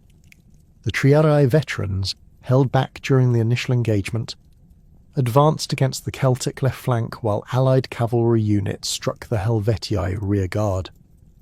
This coordinated assault created panic among the Celtic warriors, who found themselves attacked from multiple directions, while their traditional escape routes were blocked by Roman tactical positioning. The pursuit phase of the battle demonstrated Roman discipline and the devastating effectiveness of coordinated military operations. The legions maintained formation while pursuing the broken Helvetii forces, preventing the Celtic warriors from rallying and continuing their resistance. The Roman cavalry, supported by Gallic allies familiar with local terrain, conducted a relentless pursuit that captured thousands of fleeing warriors and destroyed the Confederation's capacity for further military action. The aftermath of Bibracte revealed the comprehensive nature of Roman victory and the transformation of the Helvetii from a powerful confederation into a defeated people seeking survival. The Roman forces captured the Helvetii camp, which contained their entire civilian population, including women, children, and elderly individuals who had been unable to participate in the battle. The discovery of written records detailing the Confederation's census and military organization provided Caesar with valuable intelligence about Celtic administrative capabilities and population distributions. The fate of the defeated Helvetii reflected Roman understanding of the political dynamics that governed Gallic society. Rather than enslaving the entire population or incorporating their territory into the Roman province, Caesar ordered the survivors to return to their original Alpine territories and rebuild their settlements. This decision served multiple strategic purposes, creating a buffer against Germanic expansion, while demonstrating Roman clemency to other Gallic tribes who might otherwise view Roman expansion as an existential threat. The Helvetii migration crisis had barely concluded when reports reached Caesar of a new threat that potentially posed even greater dangers to Roman interests in Gaul. Ariovistus, a Germanic king who had established his authority over territories west of the Rhine, was expanding his influence through a combination of military conquest and political manipulation that threatened to create a Germanic empire in the heart of Celtic Gaul. The Sequani, seeking allies in their ongoing conflicts with the Aedui, had invited Ariovistus to cross the Rhine with 15,000 warriors in exchange for military support and territorial concessions.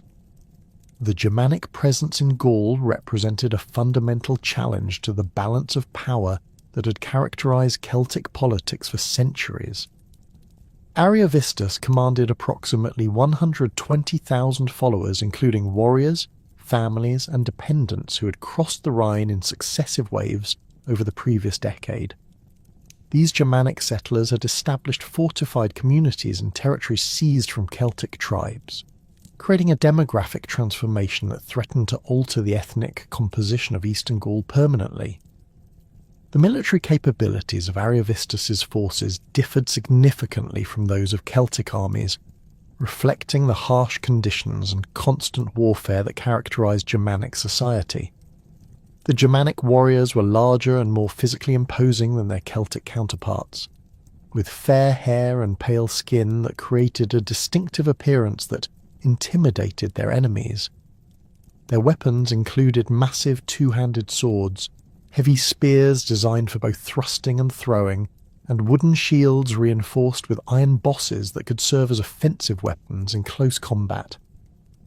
The political implications of Germanic expansion extended beyond immediate military threats to encompass broader questions about the future of Celtic civilization in Gaul. The Germanic tribes practiced different religious customs, social organization, and legal traditions that were incompatible with Celtic cultural practices. Their expansion represented not merely territorial conquest, but cultural replacement that would fundamentally alter the character of Gallic society if allowed to continue unchecked. The Aedui appeal to Rome for assistance against Ariovistus provided Caesar with the legal justification he needed to intervene in what might otherwise have been viewed as an internal Gallic conflict. The formal treaty between Rome and the Aedui created obligations for mutual military assistance that required Roman intervention when the tribe faced threats beyond its capacity to resist. The Aedui embassy to Rome, led by their most prominent nobles, presented evidence of Germanic atrocities and territorial seizures that violated established Celtic customs and threatened regional stability. Caesar's initial diplomatic approach to Ariovistus reflected Roman preferences for resolving conflicts through negotiation rather than warfare when possible. The proconsul dispatched envoys to the Germanic king requesting a meeting to discuss the territorial disputes and establish boundaries that would prevent future conflicts. The Roman diplomatic mission included interpreters familiar with Germanic customs and sufficient military escort to ensure the ambassador's safety while demonstrating Roman strength and determination. The Germanic response to Roman diplomatic overtures revealed Ariovistus's understanding of his strategic position and his confidence in his military capabilities. The king's rejection of Roman demands for territorial concessions was accompanied by threats against Roman allies and assertions of Germanic rights to conquered territories. Ariovistus claimed that his presence in Gaul was legitimate according to the customs of war, and that Roman interference in Germanic affairs was unjustified and unwelcome. The breakdown of diplomatic negotiations forced Caesar to prepare for military action against an enemy whose capabilities and intentions remained largely unknown. The intelligence gathered by Roman scouts and allied informants suggested that Ariovistus commanded forces comparable in size to those of major Celtic confederations, but with superior individual fighting skills and unfamiliar tactical methods. The Germanic army included significant numbers of cavalry mounted on horses bred for size and endurance rather than speed, creating mobile striking forces capable of devastating raids against Roman supply lines. The Roman military preparations for the campaign against Ariovistus reveal the logistical challenges involved in conducting operations in the interior of Gaul. The army required vast quantities of supplies, including food, weapons, and equipment that had to be transported across hundreds of kilometres of potentially hostile territory. The establishment of supply bases and communication lines demanded the cooperation of allied tribes and the construction of fortified depots that could protect essential resources from enemy raids. The psychological impact of the impending confrontation with Germanic forces created morale problems within the Roman army that threatened to undermine military effectiveness. Many legionaries had heard exaggerated accounts of Germanic size and ferocity that created fears about their ability to defeat such formidable enemies. The Germanic reputation for taking no prisoners and practicing human sacrifice added supernatural terror to natural concerns about facing unfamiliar opponents in foreign territory. Caesar's response to these morale problems demonstrated his understanding of military psychology and his skills as a commander who could inspire confidence in his troops. The proconsul addressed the entire army in a speech that emphasized Roman military superiority, the justice of their cause, and the opportunities for glory and enrichment that victory would provide. He reminded the legionaries of their recent triumph over the Helvetii and their proven ability to defeat any enemy through discipline, training, and superior equipment. The march toward Ariovistus's territory brought the Roman army into contact with the diverse populations and landscapes that characterized eastern Gaul. The route passed through territories controlled by various Celtic tribes whose loyalty to Rome remained uncertain and whose cooperation was essential for the campaign's success. The army's passage required careful diplomacy to secure supplies and prevent the Germanic king from gaining additional allies among disaffected Gallic communities. The systematic conquest of Gallic territories that had characterized Caesar's campaigns from 58 to 53 BCE created underlying tensions that would eventually explode into the most dangerous threat to Roman authority since the Germanic invasions of the previous century. The brutal suppression of the Eburones, the devastating campaigns against the Belgae, and the increasingly harsh treatment of defeated tribes had generated widespread resentment among Celtic populations who had initially viewed Roman expansion with cautious acceptance or even enthusiasm. By the winter of 53, 52 BCE, reports reaching tribal councils across Gaul spoke of Roman atrocities, the enslavement of entire populations, and the systematic destruction of traditional Celtic culture under the guise of civilization and order. The catalyst for what would become the Great Gallic Revolt emerged from the most unlikely source, the Carnates, a relatively small tribe whose territory encompassed the sacred groves where druids from across Gaul gathered annually to conduct their most important religious ceremonies. The Carnates had maintained a precarious neutrality during Caesar's earlier campaigns, neither actively supporting Roman expansion nor joining the various coalitions that had opposed it. Their decision to massacre the Roman merchants and settlers at Cenabum in early 52 BCE represented a calculated act of defiance that deliberately violated the sacred obligations of hospitality that governed Celtic society. The attack on Cenabum was coordinated with precision that demonstrated the sophisticated communication networks maintained by the Druidic orders across Gaul. Within hours of the massacre, signal fires blazed from hilltops throughout Celtic territories, carrying news of the uprising to tribal councils hundreds of kilometres away. The speed of this communication system, which could transmit messages across the entire breadth of Gaul in a single day, revealed organisational capabilities that Roman intelligence had consistently underestimated. The Druids had spent years developing these networks, anticipating the moment when coordinated resistance would become necessary for Celtic survival. The psychological impact of the Cenabum massacre extended far beyond its immediate military significance. The Roman merchants and administrators who died in the attack represented the visible symbols of Roman authority in regions that had submitted to Caesar's rule. Their deaths demonstrated that Roman power was not absolute, and that Celtic warriors retained the capacity to strike back against their conquerors. The brutality of the killings, which included the torture and ritual sacrifice of Roman officials, reflected the depth of Celtic anger and the influence of Druidic teachings that portrayed the Romans as enemies of the gods. The tribal response to the Carnutes' action revealed the extent of anti-Roman sentiment that had been building throughout Gaul during Caesar's campaigns. The Arverni, who'd remained largely neutral since their defeat by earlier Roman commanders, emerged as the leading advocates for coordinated resistance. Their nobles, meeting in secret councils held in remote mountain sanctuaries, debated the possibility of uniting all Gallic tribes under a single military command, capable of challenging Roman supremacy. The discussions involved representatives from dozens of tribes, creating a pan-Gallic political movement unprecedented in Celtic history. The emergence of Vercingetorix as the leader of this resistance movement represented a fundamental transformation in Celtic political organisation.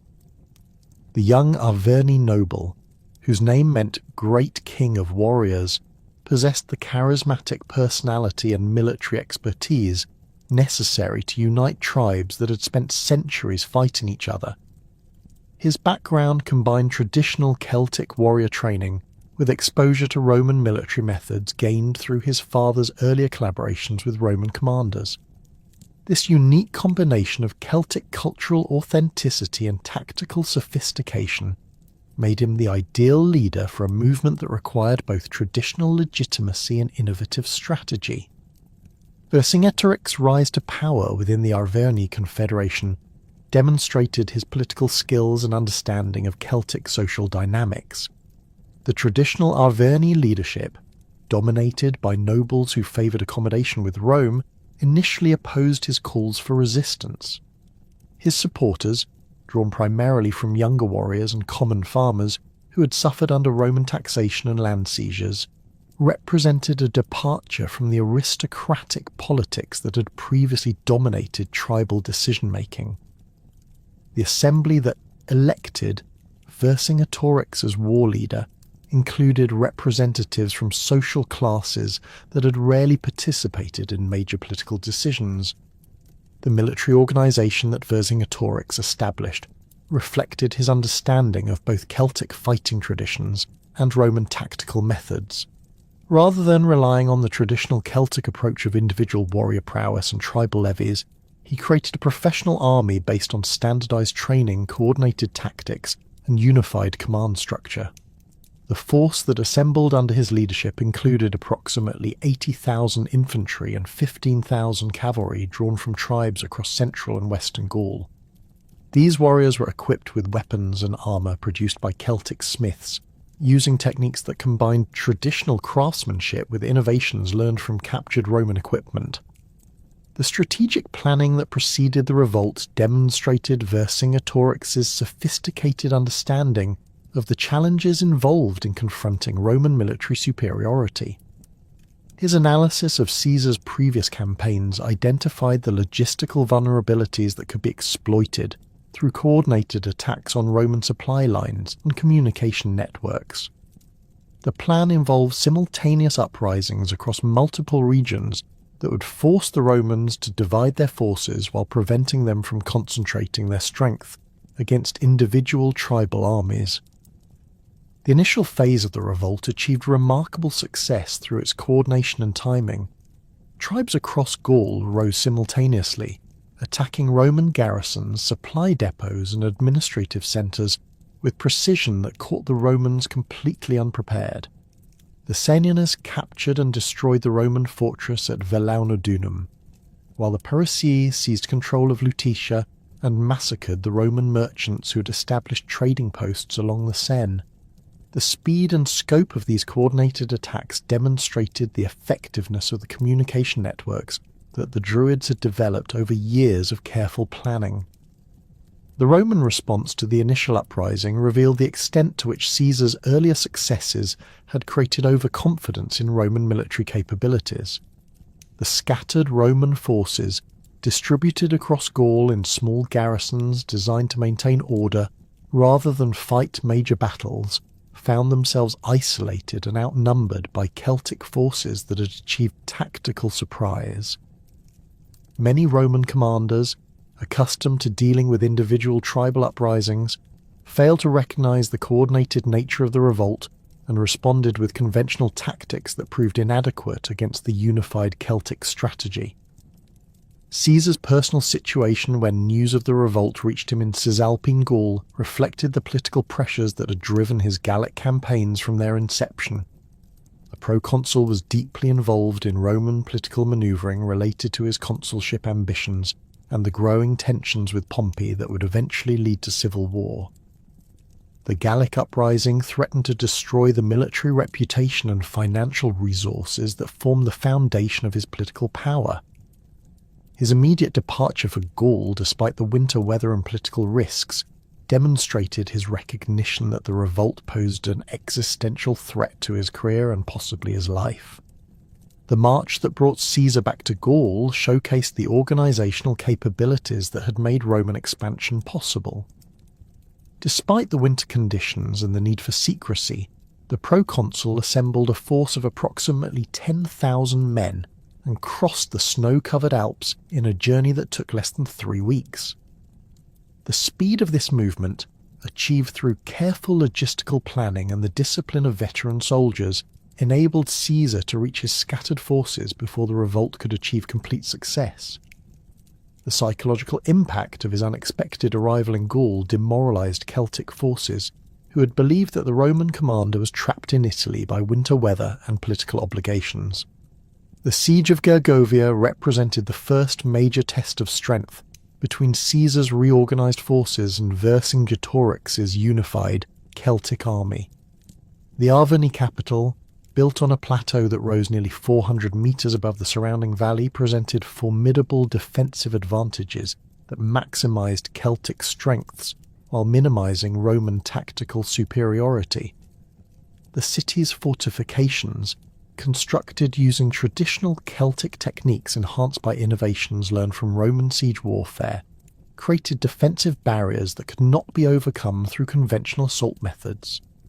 The terrain surrounding Gergovia forced Caesar to abandon the siege tactics that had proven successful against other Celtic strongholds. The steep slopes that protected the city made it impossible to construct the circumvallation walls that had been decisive in earlier sieges. Roman siege engines, designed for use on level ground, could not be positioned effectively against targets located on elevated terrain. The Celtic defenders, fighting from prepared positions with intimate knowledge of local geography, possessed advantages that negated Roman superiority in equipment and training. Vercingetorix's defensive strategy at Gergovia demonstrated his evolution from a traditional Celtic war leader into a sophisticated military commander capable of matching Roman tactical expertise. Rather than relying on the aggressive charges that had characterized earlier Celtic resistance, he employed a defensive approach that maximized the advantages of terrain and fortification, while minimizing exposure to Roman strengths. The Celtic forces were organized into specialized units assigned to specific defensive sectors, creating a coordinated defense that could respond flexibly to Roman attacks while maintaining overall tactical coherence. The Celtic cavalry operations during the siege revealed the effectiveness of Vercingetorix's military reforms. The mounted warriors, traditionally used for reconnaissance and pursuit, were organized into coordinated units capable of conducting complex tactical maneuvers. These cavalry forces, numbering approximately 8,000 men, maintained constant pressure on Roman supply lines, while preventing the Romans from establishing secure communications with their bases in conquered territories. The effectiveness of these operations forced Caesar to divert significant resources to protecting his logistics, weakening his ability to maintain pressure on the besieged city. The Roman assault on Gergovia that resulted in Caesar's first major defeat in Gaul demonstrated the limitations of Roman tactical methods when confronted with prepared defences and unified Celtic resistance. The attack, launched against the southern slope of the plateau, involved approximately 15,000 legionaries advancing in coordinated formations designed to overwhelm Celtic defensive positions through superior discipline and equipment. The initial phase of the assault achieved limited success, with Roman forces capturing several outer defensive works and advancing to within 200 metres of the city's main fortifications. The Celtic counterattack that repulsed the Roman assault showcased the military capabilities that Vercingetorix had developed through his reforms. The defenders, rather than meeting the Roman advance with individual acts of heroism, responded with coordinated tactical movements that concentrated superior numbers against isolated Roman units. The Celtic warriors, fighting from prepared positions with clear fields of fire, inflicted heavy casualties on the advancing legionaries while maintaining their own formation integrity. The psychological impact of this successful defence, combined with the arrival of Celtic reinforcements from other tribes, forced Caesar to order a general retreat that left nearly 700 Roman soldiers dead on the battlefield. The aftermath of Gergovia transformed the political dynamics of the Gallic revolt by demonstrating that Roman forces could be defeated through proper tactics and unified command. The victory attracted additional tribes to Vercingetorix's coalition, including some that had previously maintained neutrality or even collaborated with Roman forces. The Aedui, Caesar's most important Gallic allies, began secret negotiations with the Celtic Confederation while publicly maintaining their loyalty to Rome. The defection of such a crucial ally threatened to collapse the entire structure of Roman control in Gaul. The strategic situation that emerged after Gergovia forced both commanders to reconsider their approaches to the conflict.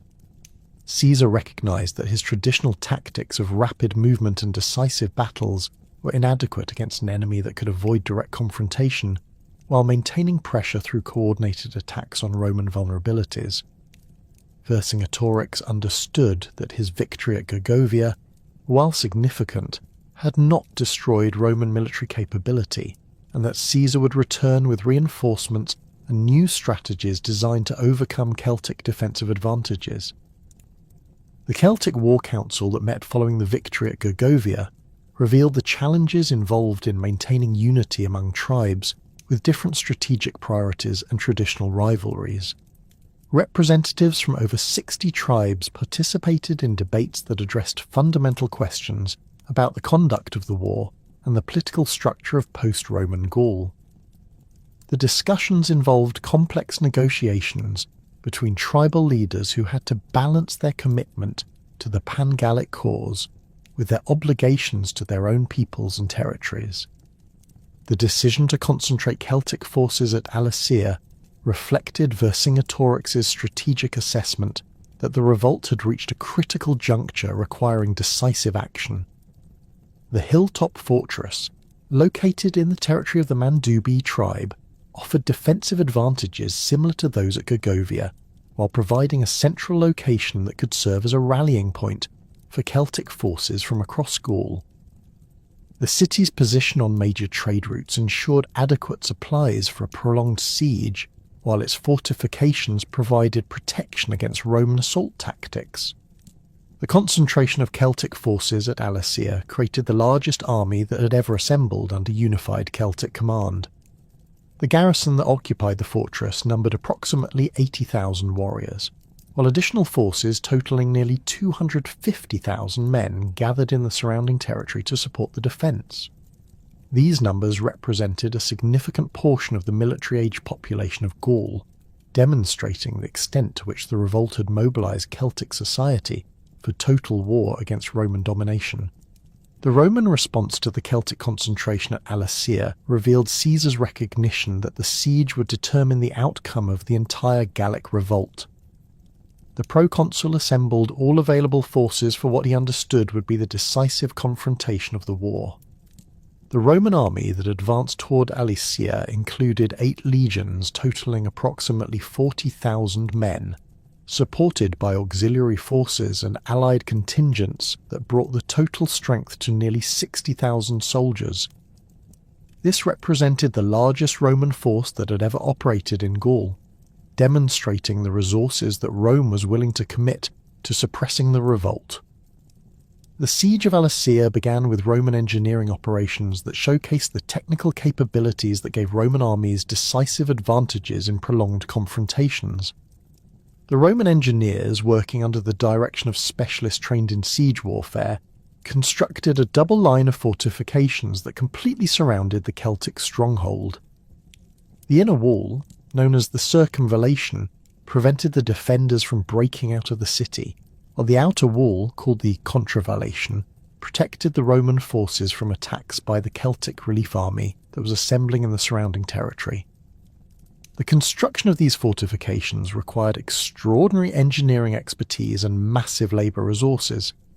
The circumvallation extended for approximately 16 kilometres around the base of the hill on which Alesia was built, incorporating natural terrain features while creating artificial barriers where necessary.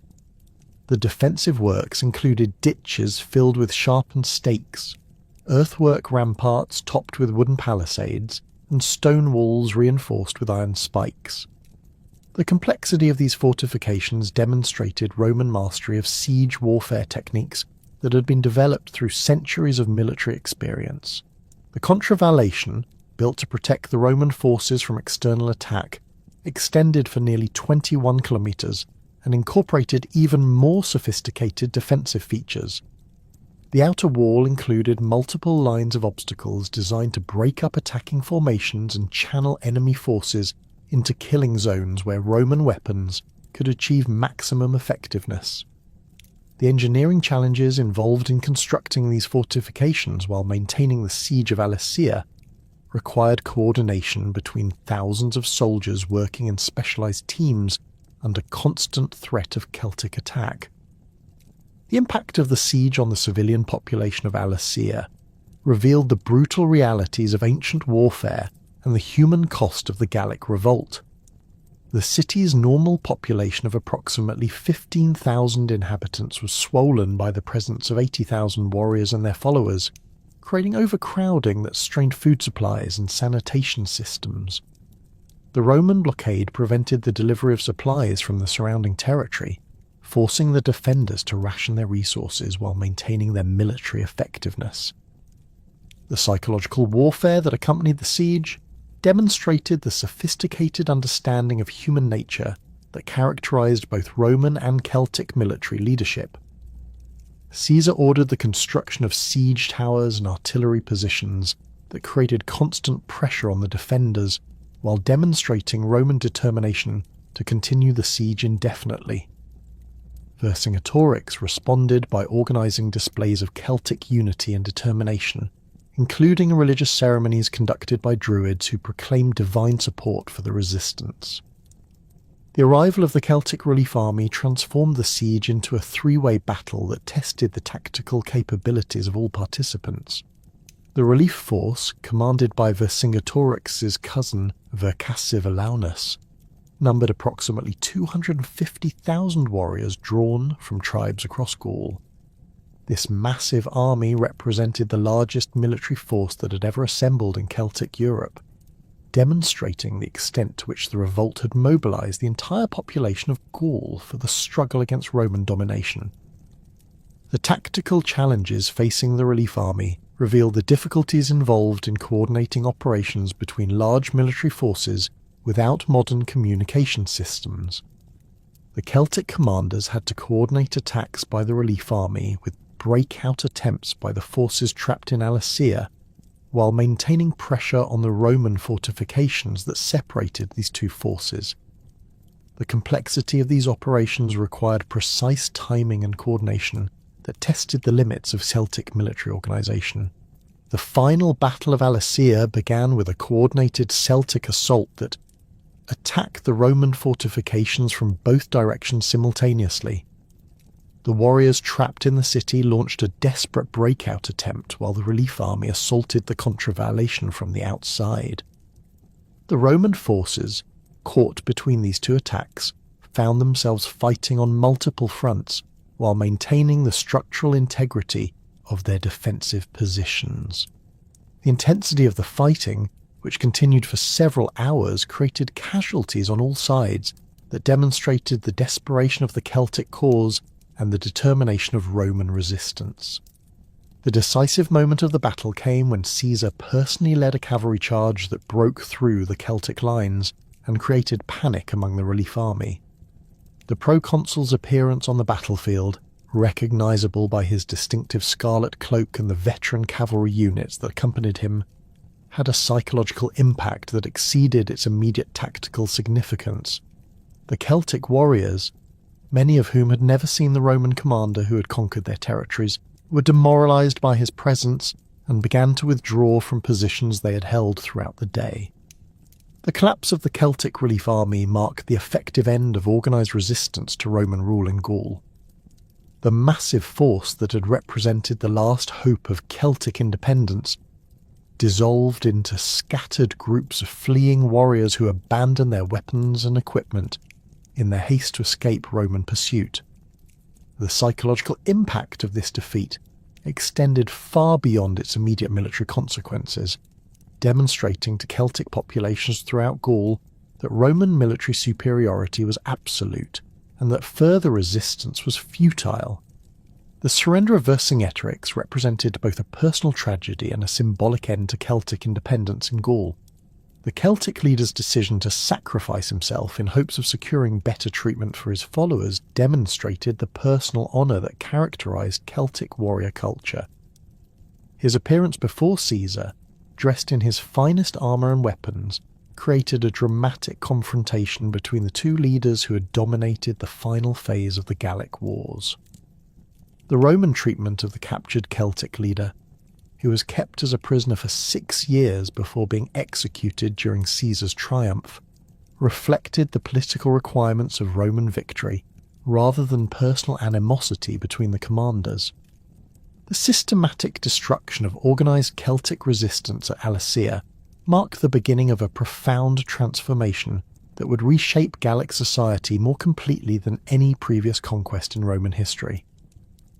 The administrative challenges facing Caesar and his successors involved not merely governing a defeated population, but integrating nearly 4 million Celtic inhabitants into Roman political, legal, and cultural frameworks, while maintaining the economic productivity that made Gaul valuable to the empire.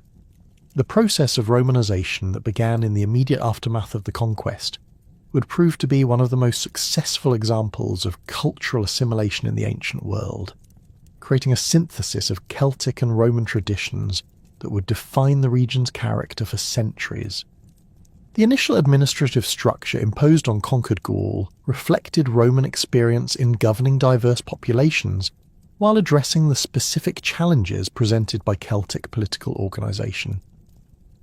Caesar's immediate concern involved preventing the resurgence of coordinated resistance through the systematic dismantling of tribal confederations that had made the Great Revolt possible.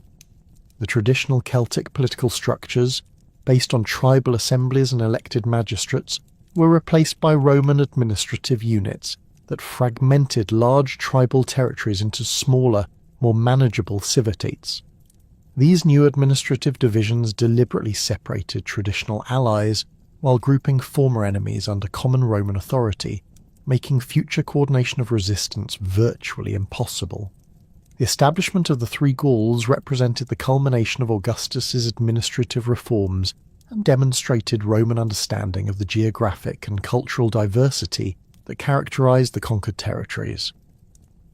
Gallia Aquitania encompassed the southwestern regions between the Pyrenees and the Loire River, including territories that had maintained distinct cultural identities influenced by contact with Iberian peoples. The province covered approximately 150,000 square kilometres and included over 40 civitates that reflected the complex tribal structures that had existed before the conquest. The administrative capital at Burdigala became a major commercial centre that facilitated trade between the Atlantic world and the Mediterranean basin. Gallia Lugdunensis, the largest of the three provinces, extended from the Loire Valley to the English Channel and included the territories of the most powerful pre-conquest tribal confederations. The province encompassed nearly 200,000 square kilometres and contain the economic heartland of Gaul, including the fertile agricultural regions that had supported large populations and the mineral resources that had funded Celtic military resistance. The capital at Lugdunum, strategically positioned at the confluence of the Rhone and Saone rivers, became the administrative centre for the entire Gallic prefecture and housed the altar of Rome and Augustus that served as the focal point for imperial cult activities. Gallia Belgica covered the northern territories from the Seine to the Rhine, including regions that had maintained the closest contacts with Germanic peoples across the frontier.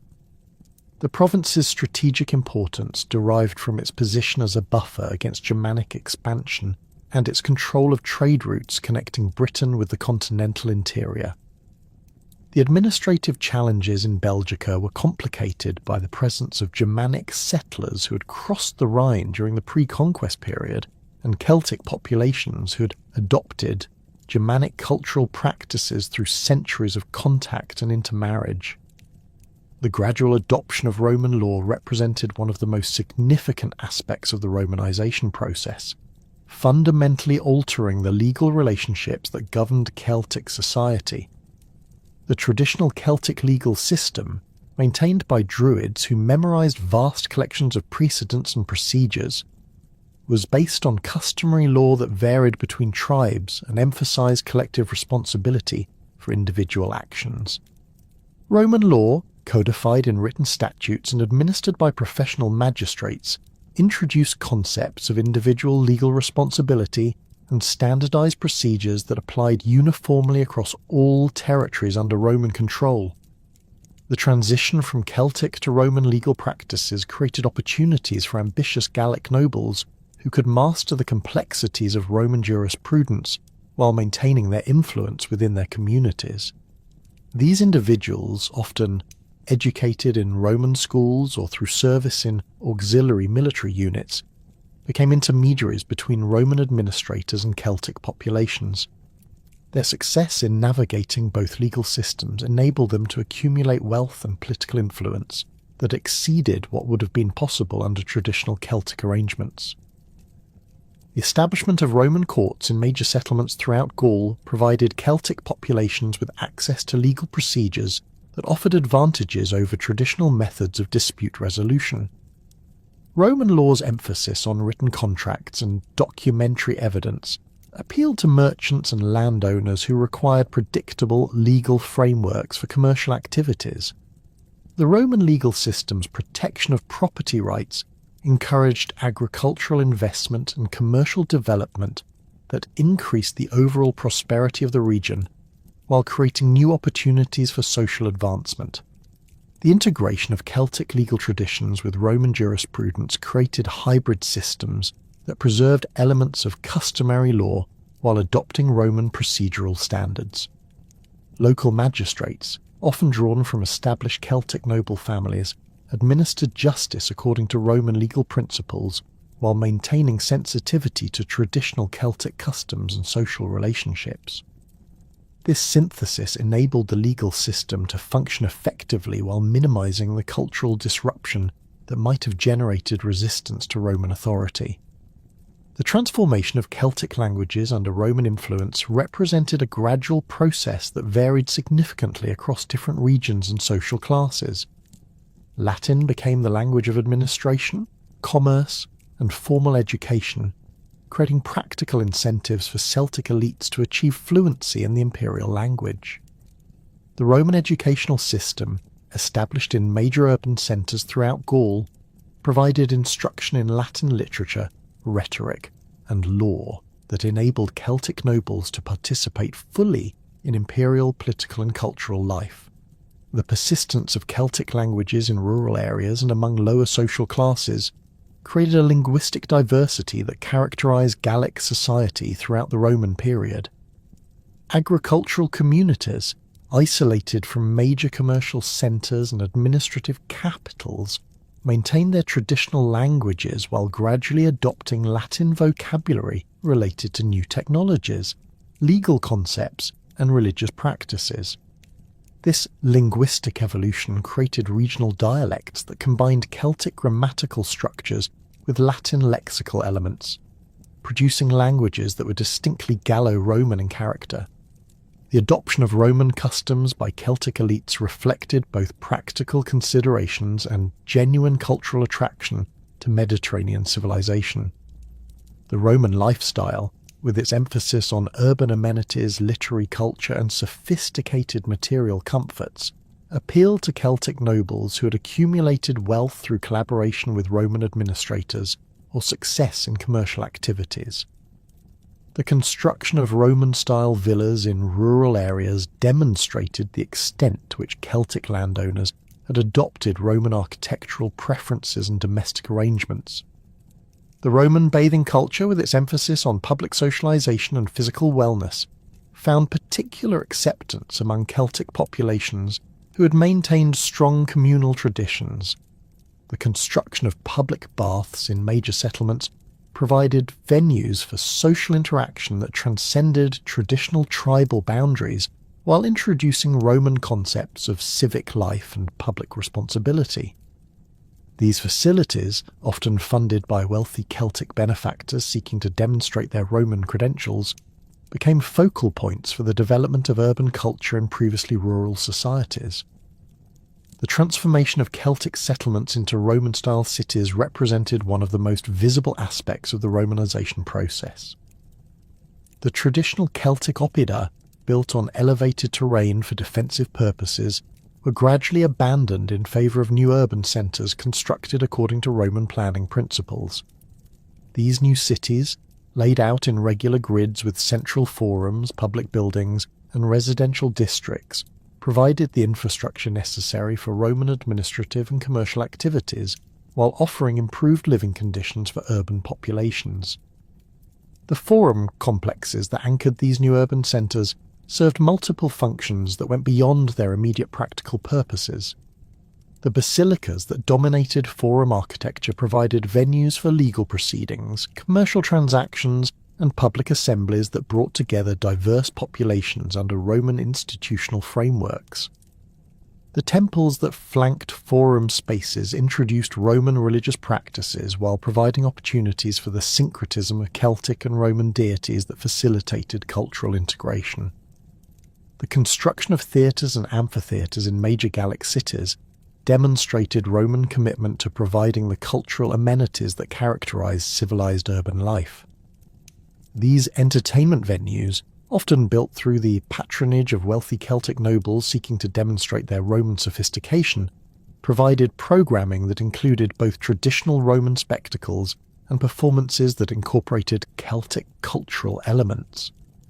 The popularity of these venues among Celtic populations indicated the extent to which Roman entertainment culture had been accepted and integrated into local social life. The development of Roman-style residential architecture reflected the changing social aspirations of Celtic elites who had prospered under Roman rule. The traditional Celtic roundhouses, constructed of wood and thatch with central hearths, were replaced by rectangular stone buildings with hypocaust heating systems, glass windows, and elaborate decorative programs that demonstrated their owners' wealth and cultural sophistication. These architectural changes represented more than mere aesthetic preferences. They reflected fundamental alterations in domestic life and social relationships that accompanied the adoption of Roman cultural practices. The integration of Gallic nobility into Roman political structures created opportunities for advancement that exceeded anything available under traditional Celtic arrangements. The Roman cursus honorum provided ambitious Celtic nobles with clearly defined pathways to political influence and social prestige that transcended tribal boundaries. Service in local magistracies, followed by advancement to provincial positions and potentially imperial offices, offered careers that could elevate individuals from provincial obscurity to positions of influence within the broader Roman world. The military service that provided many Celtic nobles with their introduction to Roman culture and political systems proved to be one of the most effective mechanisms for cultural integration. The auxiliary units that recruited Celtic warriors provided training in Roman military techniques, while exposing recruits to Roman values, customs, and social relationships. The veterans who returned to their communities after completing military service brought with them knowledge of Roman practices and connections to Roman administrative networks that facilitated their integration into colonial society. The emergence of Celtic equestrian families represented the success of Roman policies designed to create local elites with vested interests in imperial stability. These families, often descended from traditional Celtic nobles who had collaborated with Roman administrators, accumulated wealth through landholding, commercial activities, and imperial service.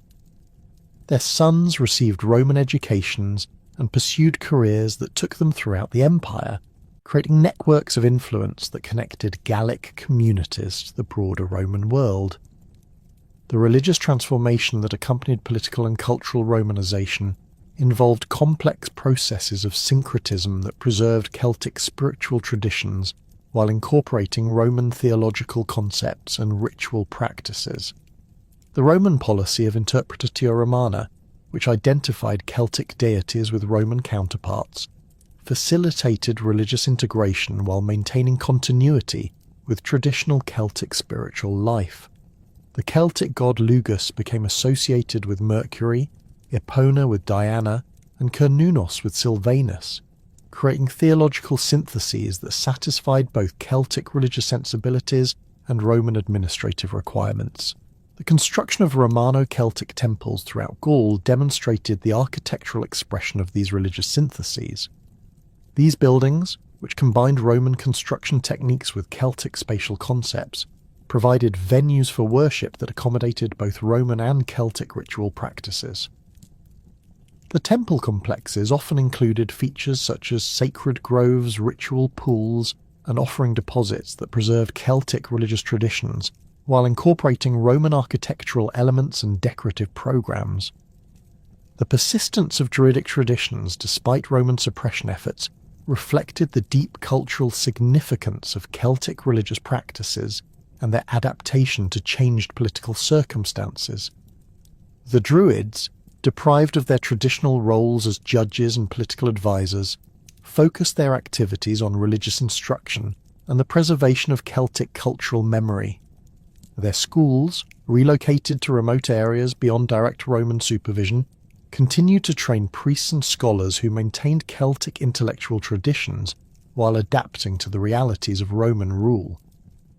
The economic transformation that accompanied Romanization created new opportunities for wealth accumulation while altering traditional patterns of production and exchange. The Roman monetary system, based on standardized coinage and credit mechanisms, replaced the Celtic economies that had relied on barter, gift exchange, and the accumulation of portable wealth in the form of livestock and precious metals. The introduction of Roman commercial law and banking practices facilitated trade relationships that connected Gallic producers to Mediterranean markets, while providing access to manufactured goods and luxury items that had previously been available only to tribal elites. The agricultural innovations that Roman landowners introduced to Gallic territories increased productivity while altering traditional farming practices and social relationships. The Roman villa system, based on slave labour and market-oriented production, replaced the Celtic agricultural arrangements that had emphasised subsistence farming and communal land use. The introduction of new crops, improved livestock breeds, and advanced agricultural techniques increased the overall productivity of Gallic agriculture, while creating surplus production that could support larger urban populations and generate wealth for landowners.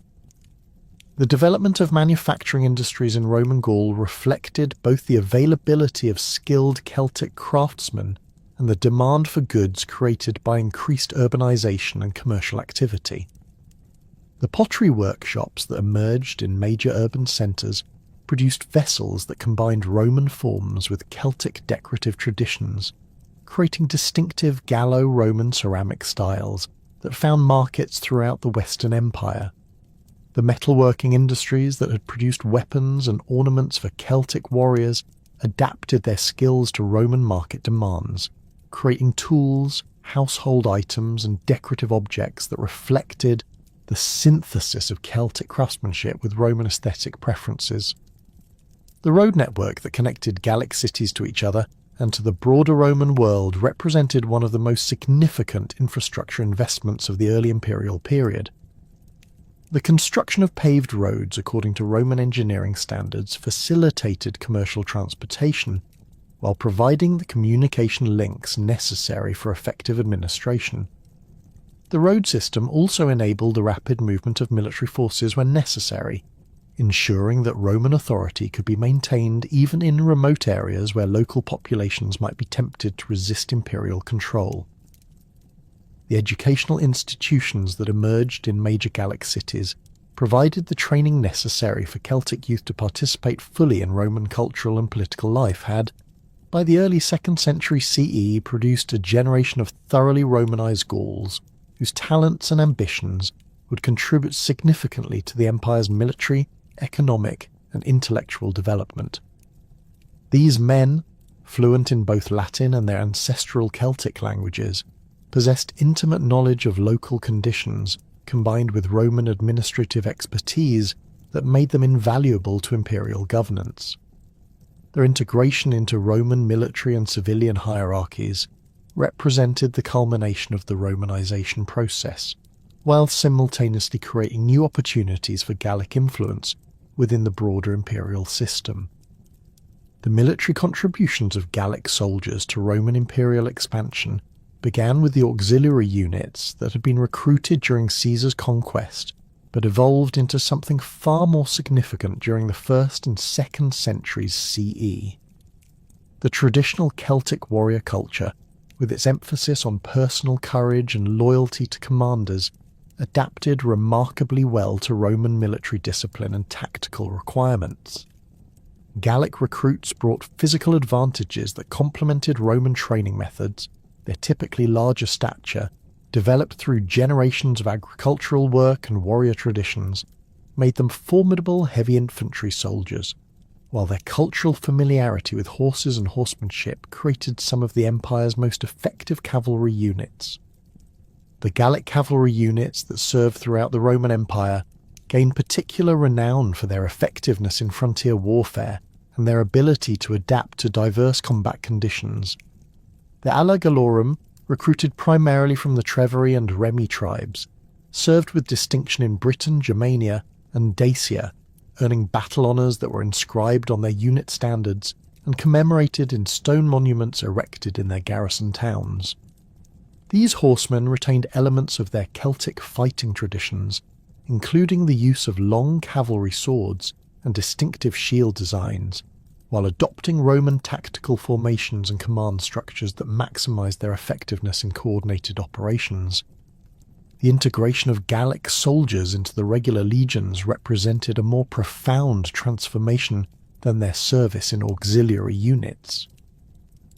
By the reign of Trajan, men of Gallic origin comprised approximately 30% of the legionary centurions serving in the Rhine and Danube frontier armies, reflecting both their military competence and their complete integration into Roman military culture.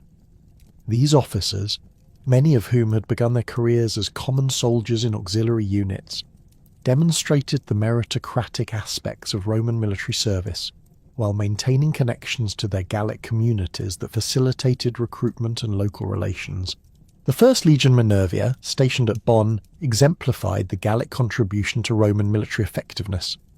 Originally recruited from Germanic tribes, the legion gradually incorporated increasing numbers of Gallic volunteers who brought local knowledge and cultural connections that enhanced the unit's effectiveness in frontier operations. The legion's service record, spanning campaigns in Dacia, Mesopotamia, and Germania, demonstrated the reliability and effectiveness of Gallic soldiers in the most challenging military environments. The unit's distinctive boar standard, reflecting Celtic religious symbolism, illustrated the synthesis of Celtic and Roman military traditions that characterized these formations. The Gallic contribution to Roman military engineering reflected the technical skills that Celtic craftsmen had developed over centuries of metalworking and construction. The siege engines constructed by Gallic engineers during Trajan's Dacian campaigns incorporated innovations that improved upon traditional Roman designs, including counterweight systems that increased the range and accuracy of catapults and ballistae. These technical improvements, developed through the application of Celtic mechanical knowledge to Roman engineering principles, enhanced the effectiveness of Roman siege warfare while demonstrating the value of cultural synthesis in military technology.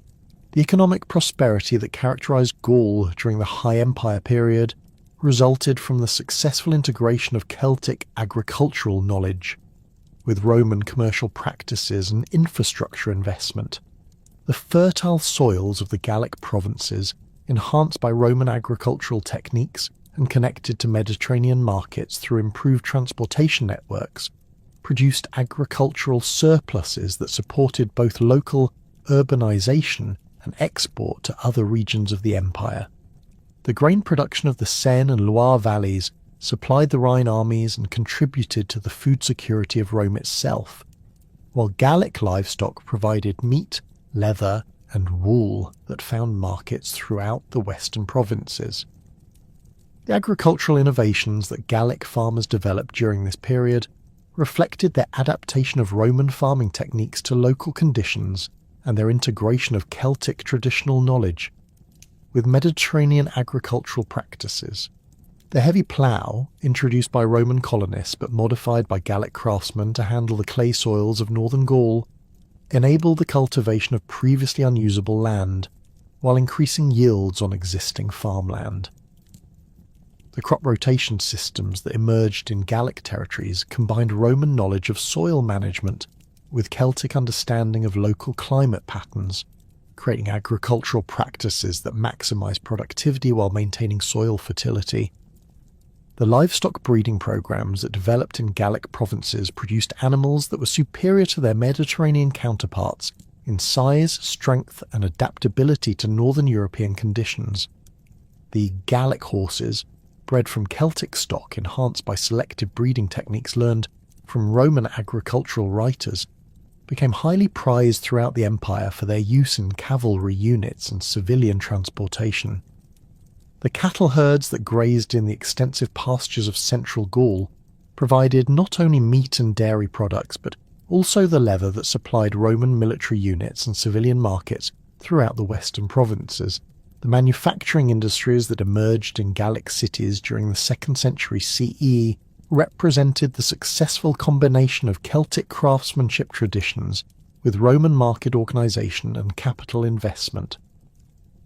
The pottery workshops of La Graufasenke in southern Gaul produced terra sigillata vessels that were exported throughout the Western Empire, their distinctive red-glazed surfaces bearing decorative motifs that combined Roman artistic themes with Celtic design elements. The scale of production at these workshops, employing hundreds of skilled craftsmen and producing thousands of vessels annually, demonstrated the industrial capabilities that had developed in Romanized Gallic communities. The metalworking industries that had produced weapons and ornaments for Celtic warriors adapted their skills to Roman market demands while maintaining the technical excellence that had characterized Celtic craftsmanship for centuries. The bronze workshops of Lugdunum produced military equipment, household items, and decorative objects that found markets throughout the empire, their products bearing the distinctive quality marks that identified Gallic manufacturers. The iron production centres that emerged in the forested regions of eastern Gaul supplied raw materials and finished goods to Roman military units while developing new techniques for steel production that improved upon traditional Roman methods. The textile industries that developed in Gallic cities built upon the sheep-raising traditions of Celtic communities while incorporating Roman techniques for wool processing and cloth production. The woolen fabrics produced in workshops throughout Gaul became renowned for their quality and durability, finding markets in Rome itself where Gallic cloth was prized for its superior characteristics. The linen production that developed in the flax-growing regions of northern Gaul created another major export industry that connected Gallic producers to Mediterranean markets while providing employment for thousands of skilled workers. The trade networks that connected Gallic producers to markets throughout the Roman Empire reflected the entrepreneurial skills of Gallic merchants who had adapted Celtic trading traditions to Roman commercial practices. The merchant families that emerged in major Gallic cities maintained trading relationships that extended from Britain to North Africa, facilitating the exchange of goods that included not only Gallic agricultural and manufactured products, but also exotic items from distant provinces. These commercial networks, supported by Roman legal frameworks and currency systems, created wealth that funded urban development and cultural activities throughout Gaul. The Rhine trade route, controlled largely by Gallic merchants based in Lugdunum and Mogontiacum, carried goods between the Mediterranean world and the Germanic frontier territories. The river barges that plied this route, constructed by Gallic shipbuilders using techniques that combined Celtic woodworking traditions with Roman engineering principles, could carry loads that exceeded those of Mediterranean vessels while navigating the challenging conditions of river transportation.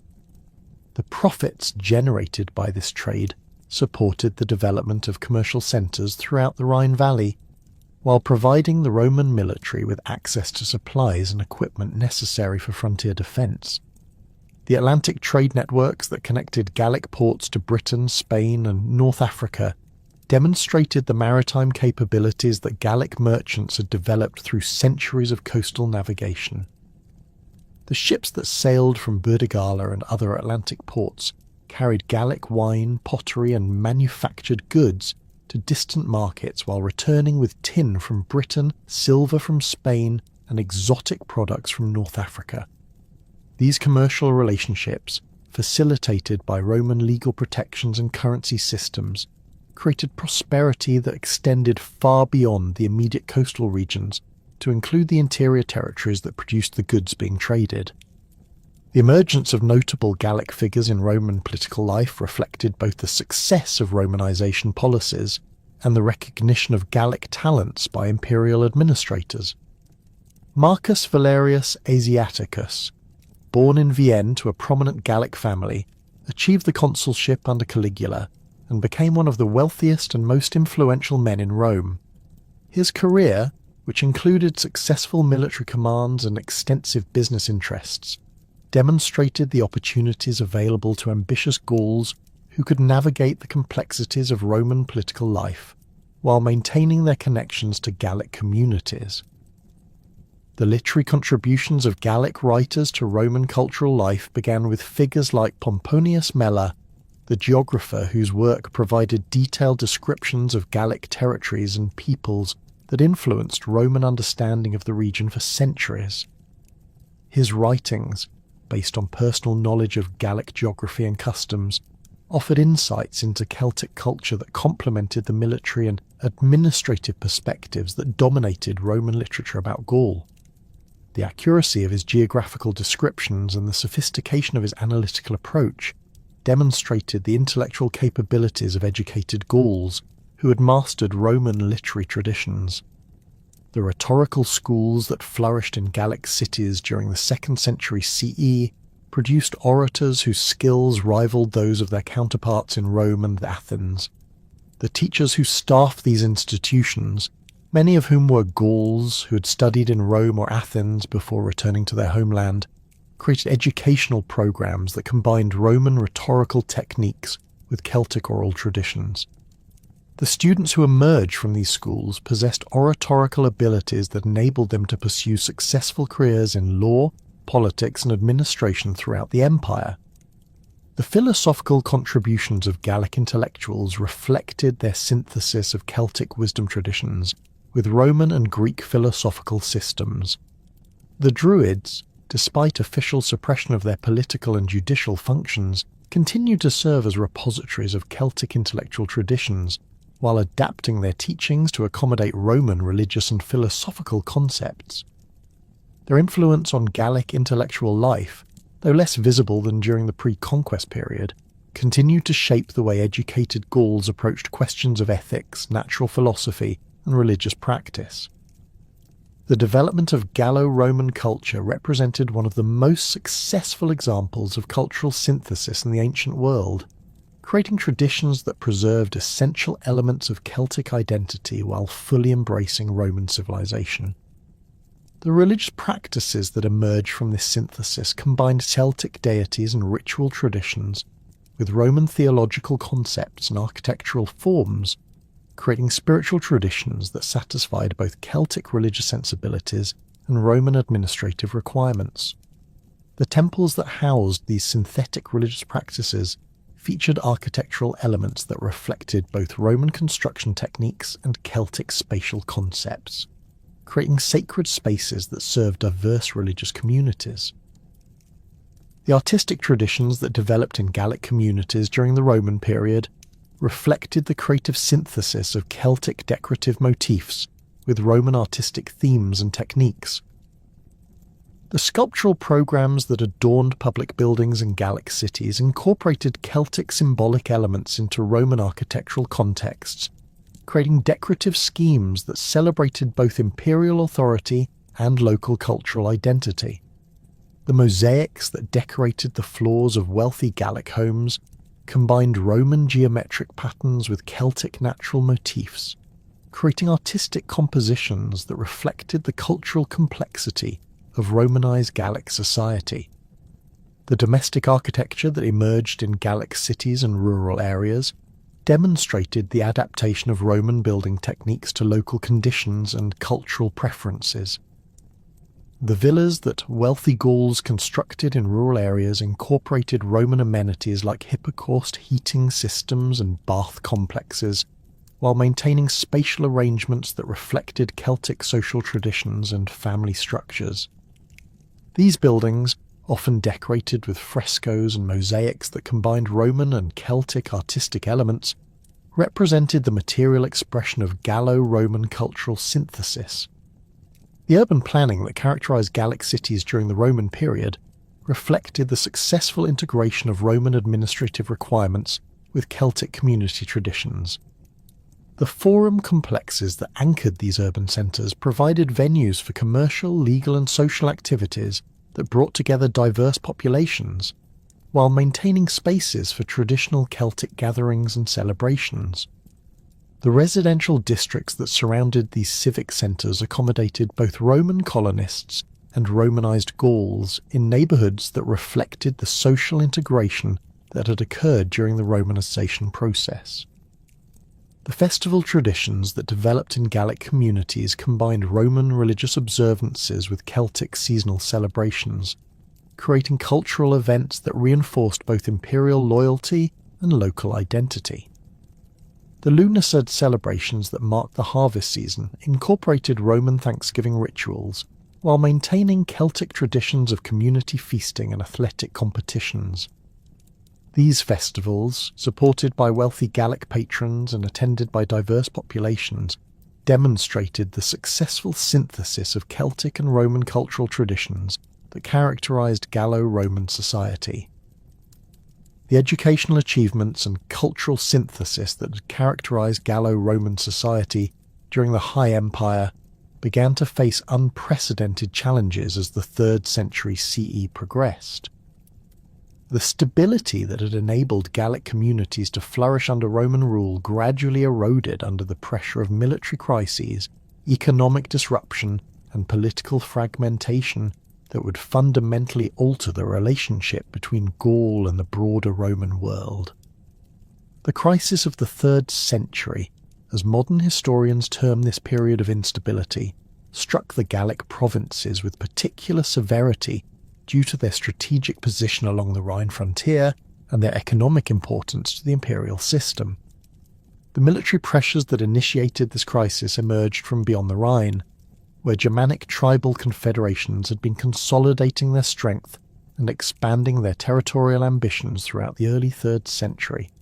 The Alemanni, a coalition of Germanic tribes whose name meant all men, had established their dominance over territories in what is now southwestern Germany and eastern Switzerland. Their military organisation represented a significant evolution from earlier Germanic tribal structures, incorporating professional warrior bands, standardized weapons and tactics, and coordinated strategic planning that enabled them to conduct sustained campaigns against Roman frontier defences. The Alemannic military system combined traditional Germanic warrior culture with innovations learned through centuries of contact with Roman forces. Their infantry formations featured heavily armed warriors carrying long spears, broad-bladed swords, and wooden shields reinforced with iron bosses. These men, selected from the finest warriors of constituent tribes, underwent rigorous training that emphasized both individual combat skills and coordinated unit tactics. The Alemannic cavalry, mounted on sturdy horses bred for endurance rather than speed, provided reconnaissance and pursuit capabilities that enhanced the Confederation's strategic mobility. The first major Alemannic incursion into Gallic territory occurred in 213 CE, when approximately 20,000 warriors crossed the Rhine near Mogontiacum and advanced into the interior of Gallia Superior. The Roman garrison forces, weakened by troop withdrawals for campaigns in other theatres, proved inadequate to contain this penetration. The Alemannic raiders, employing hit-and-run tactics that maximised their mobility while avoiding direct confrontation with Roman fortifications, devastated the countryside throughout the Vosges region before withdrawing across the Rhine with substantial plunder and captives. The economic impact of these raids extended far beyond the immediate destruction they caused. The agricultural communities that had provided the foundation of Gallic prosperity found themselves unable to maintain normal production cycles when faced with the constant threat of Germanic attacks. Farmers abandoned exposed settlements for the protection of fortified towns, leaving fertile fields uncultivated and livestock herds vulnerable to raiding parties. The commercial networks that had connected Gallic producers to Mediterranean markets suffered severe disruption as merchants avoided routes that passed through areas subject to Germanic incursions. The Roman military response to these threats revealed the extent to which imperial resources had been stretched by simultaneous crises on multiple frontiers. The Rhine army, traditionally the strongest force in the Western Empire, had been reduced to approximately 40,000 men, distributed among dozens of fortifications along a frontier that extended for over 500 kilometres. Many of these garrisons consisted of local militia units with limited training and equipment, while the veteran legions that had previously anchored frontier defence had been transferred to campaigns in Mesopotamia and along the Danube. The inadequacy of conventional Roman defensive strategies became apparent during the massive Alemannic invasion of 233 CE, when Germanic forces numbering an estimated 70,000 warriors penetrated deep into Gallic territory and besieged several major cities. The siege of Argentoratum lasted for 3 months, during which the Germanic forces demonstrated sophisticated understanding of Roman fortification techniques and siege warfare. Their assault methods included the construction of siege towers, the use of battering rams against city gates, and coordinated attacks that exploited weaknesses in defensive perimeters. The civilian population of Gallic cities experienced the full horror of 3 RD century warfare during these sieges. The inhabitants of Argentoratum, trapped within their walls while Germanic forces controlled the surrounding countryside, faced starvation as food supplies dwindled and attempts to break the siege failed. The archaeological evidence from this period reveals hasty burials, hidden treasure hoards, and the systematic destruction of public buildings that characterized the urban crisis of the 3rd century. The psychological impact of these experiences fundamentally altered the relationship between Gallic communities and Roman imperial authority. The emergence of the Gallic Empire in 260 CE represented both a response to Roman military failure and an assertion of regional autonomy that reflected the growing political sophistication of Gallic leadership.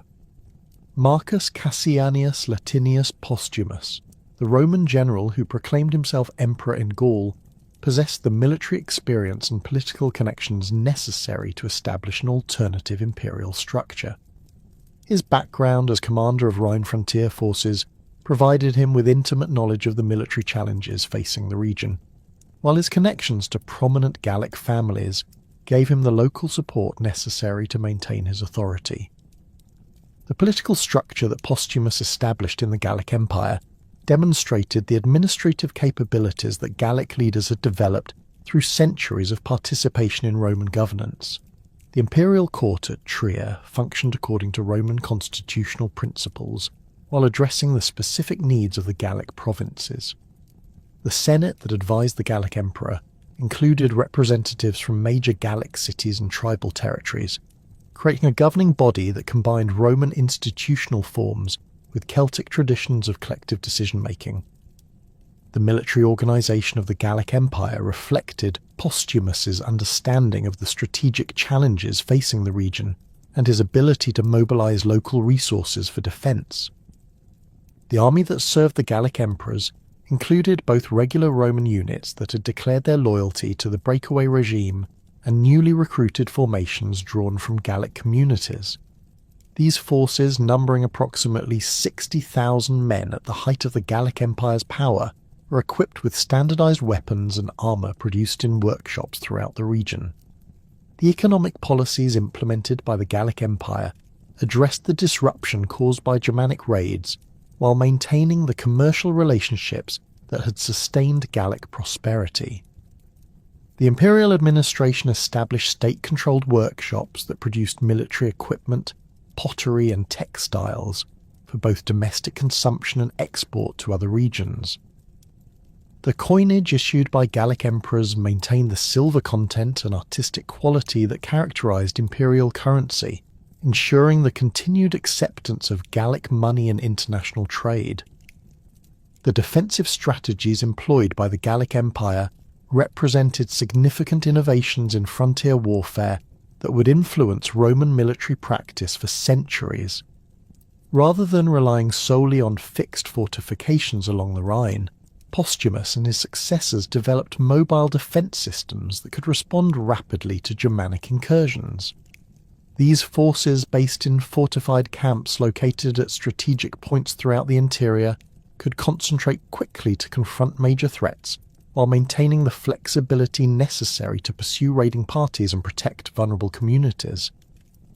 The success of these defensive innovations became apparent during the Alemannic invasion of 268 CE, when Gallic forces under the command of Victorinus defeated a Germanic army of approximately 40,000 warriors near Dura Cortorum. The battle demonstrated the effectiveness of coordinated infantry and cavalry operations that maximised the advantages of Roman training and equipment while adapting to the tactical challenges posed by Germanic warfare. The Gallic victory, achieved through superior discipline and tactical coordination, restored confidence in Roman military capabilities while demonstrating the effectiveness of regional leadership.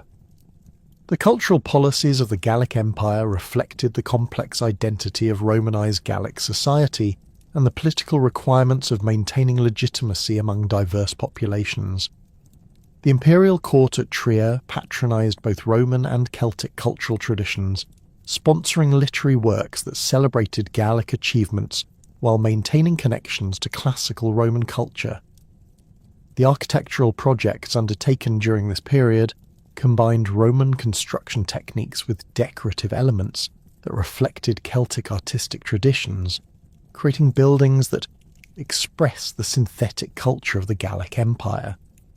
The religious practices that flourished under the Gallic Empire demonstrated the continued vitality of Celtic spiritual traditions despite centuries of Romanization.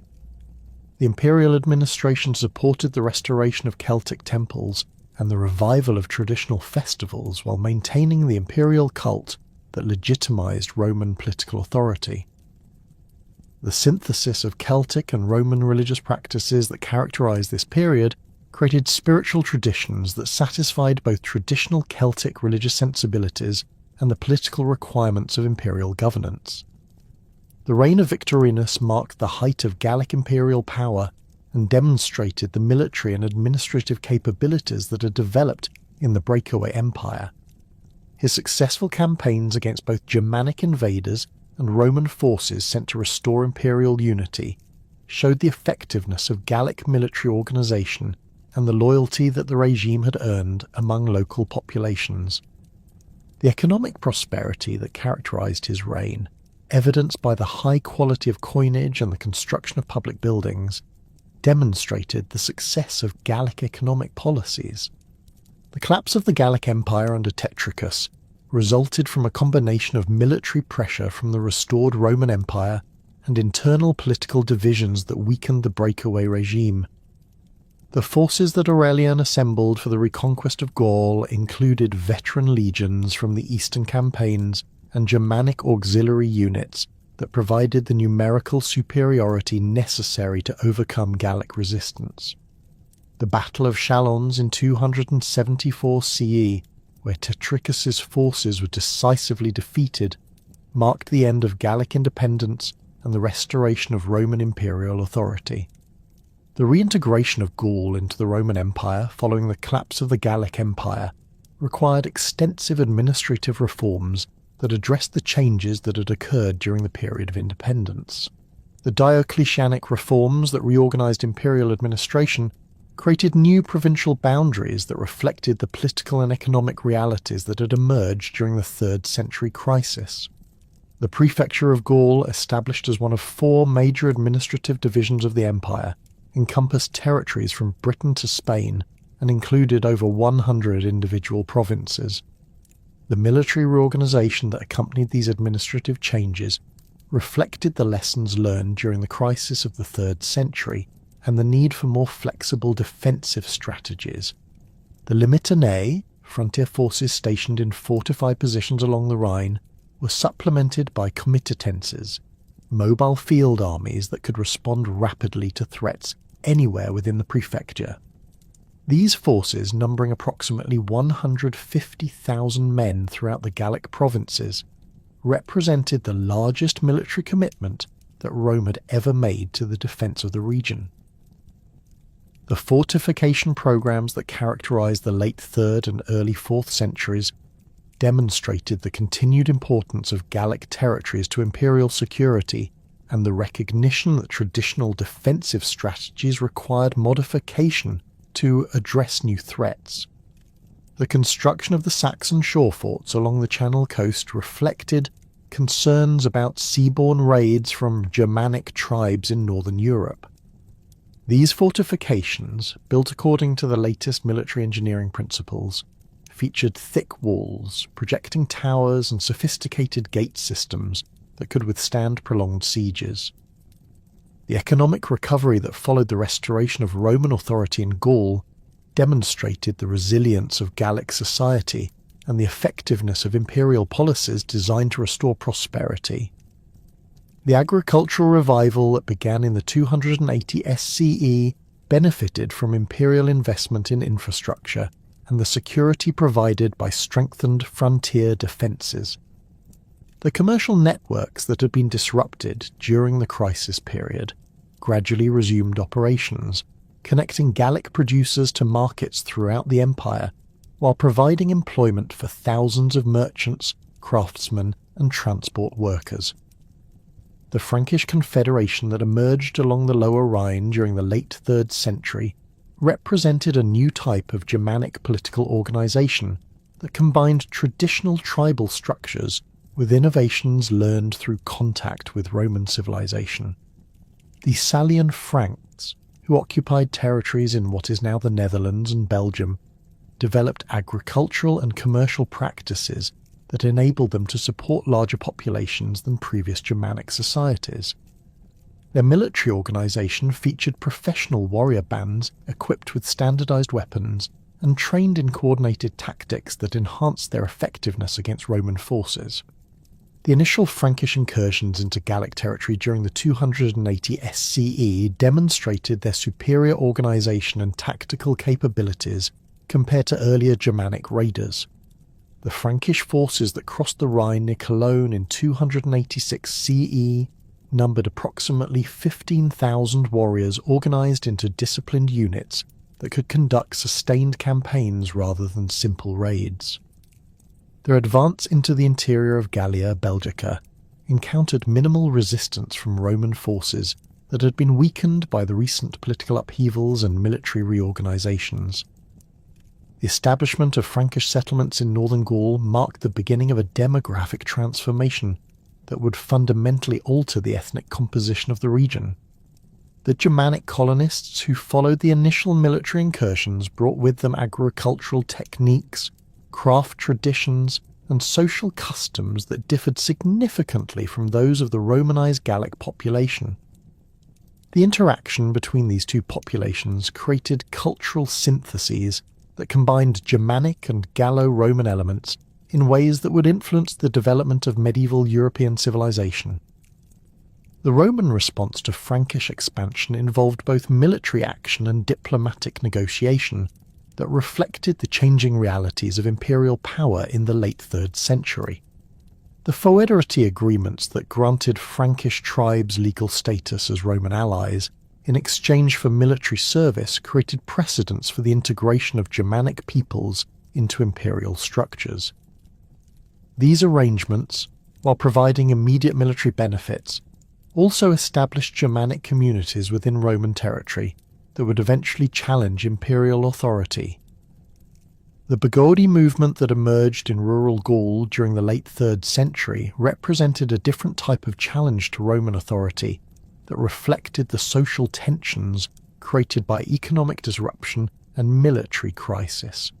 The peasant armies that assembled under charismatic leaders like Amandus and Alienus included dispossessed farmers, escaped slaves, and deserters from Roman military units who had been driven to rebellion by the collapse of traditional social and economic relationships. Their guerrilla warfare tactics, conducted from bases in forested and mountainous regions, created security problems that diverted Roman resources from frontier defence. The suppression of the Bagaudae required military campaigns that demonstrated the continued effectiveness of Roman forces when properly organised and led. The operations conducted by Maximian and his subordinates between 285 and 286 CE systematically eliminated the rebel strongholds while addressing the underlying social and economic problems that had fueled the uprising. The clemency shown to surrendering rebels, combined with economic reforms that improved conditions for rural populations, demonstrated the sophisticated understanding of counterinsurgency that Roman administrators had developed. The religious changes that characterized the late 3rd and early 4th centuries reflected the broader cultural transformations that were occurring throughout the Roman Empire. The spread of Christianity in Gallic communities created new forms of social organization and cultural identity that competed with traditional Roman and Celtic religious practices. The martyrdom of St. Denis at Lutetia in 250 CE and the subsequent development of Christian communities throughout Gaul demonstrated the appeal of the new religion to populations seeking spiritual comfort during times of crisis and uncertainty. The administrative reforms that Constantine implemented in Gaul during the early 4th century created governmental structures that would persist long after the collapse of Roman imperial authority. The establishment of Trier as an imperial capital brought increased resources and attention to the Gallic provinces, while creating administrative precedents that would influence the development of medieval European governance. The legal and administrative innovations that emerged from this period combined Roman institutional traditions with local customs and practices that reflected the unique character of Gallic society. The continued Germanic pressure on the Rhine frontier throughout the 4th century demonstrated the persistence of the demographic and political forces that had created the 3 AD century crisis.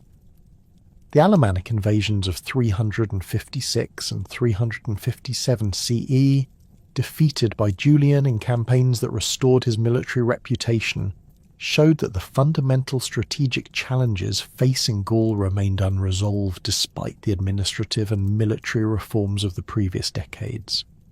The Germanic tribes continued to grow in strength and organisation, while Roman resources became increasingly stretched by commitments on multiple frontiers.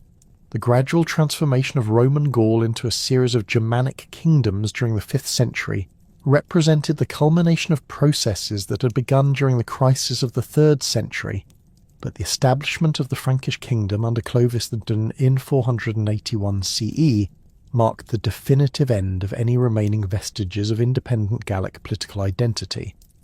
The Merovingian dynasty that emerged from this consolidation created a political structure that, while incorporating some administrative remnants of Roman governance, fundamentally altered the social, legal, and cultural foundations that had sustained Gallo-Roman civilization for over 4 centuries. The Frankish conquest of the remaining Roman territories in northern Gaul proceeded through a combination of military campaigns and diplomatic negotiations that demonstrated Clovis's sophisticated understanding of both Germanic warrior culture and Roman administrative practices. The Battle of Soissons in 486 CE, where Clovis defeated Syagrius, the last Roman commander in Gaul, involved approximately 15,000 Frankish warriors organised into disciplined formations that combined traditional Germanic fighting methods with tactical innovations learned through decades of contact with Roman military forces. The Frankish warriors, equipped with their distinctive Francisca throwing axes, long spears and pattern-welded swords, overwhelmed the remaining Roman forces through coordinated infantry assaults supported by cavalry charges that exploited weaknesses in the Roman defensive formations. The aftermath of Soissons revealed the systematic nature of Frankish expansion and the deliberate policies designed to eliminate any possibility of Roman resurgence in Gaul. Clovis ordered the execution of Roman military commanders while incorporating their soldiers into Frankish formations, effectively destroying the institutional continuity that had connected late Roman Gaul to the imperial past. The administrative records that had maintained Roman legal and fiscal systems were either destroyed or appropriated by Frankish officials who lacked the training necessary to continue Roman governmental practices. The libraries that had preserved classical literature and legal texts in major Gallic cities were abandoned or converted to other purposes, severing the intellectual connections that had sustained Gallo-Roman culture. The expansion of Frankish authority throughout Gaul during the late 5th and early 6th centuries involved the systematic displacement of Gallo-Roman elites who had maintained their positions through collaboration with earlier Germanic rulers. The Visigothic territories in Aquitaine, conquered by Clovis between 507 and 511 CE, experienced particularly severe disruption as Frankish warriors seized estates that had been held by Roman senatorial families for generations. The new Frankish landowners, drawn from the warrior bands that had supported Clovis's campaigns, possessed neither the agricultural knowledge nor the commercial connections necessary to maintain the productivity that had characterized these territories under Roman rule. The legal transformation that accompanied Frankish expansion represented perhaps the most significant break with Roman traditions in Gaul. The Salic law, codified under Clovis's direction around 510 CE, established Germanic legal principles that fundamentally contradicted Roman jurisprudence in their emphasis on collective responsibility, compensation payments, and the legal status of different ethnic groups.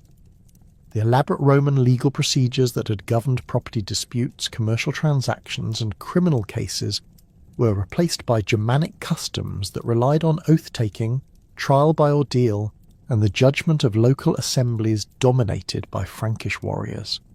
The economic disruption that resulted from these political and legal changes undermined the commercial networks that had sustained Gallic prosperity throughout the Roman period.